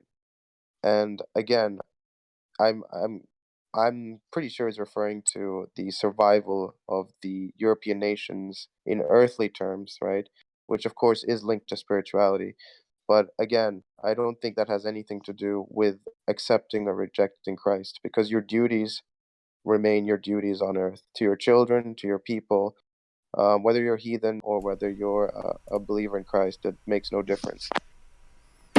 Well, I'll just say I you was- mentioned sacrifice, tradition, ancestry, dying and moving on, earthliness in the heavens, individual pathways, ancestry, various cultures and races, and harvests, and whether or not our fundamental rites and rituals surrounding harvest was earthly in nature or spiritual.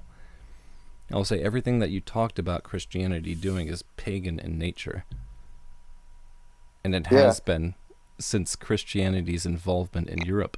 It had to be. Yeah, well, Otherwise, keep- Europeans would not have accepted Christianity.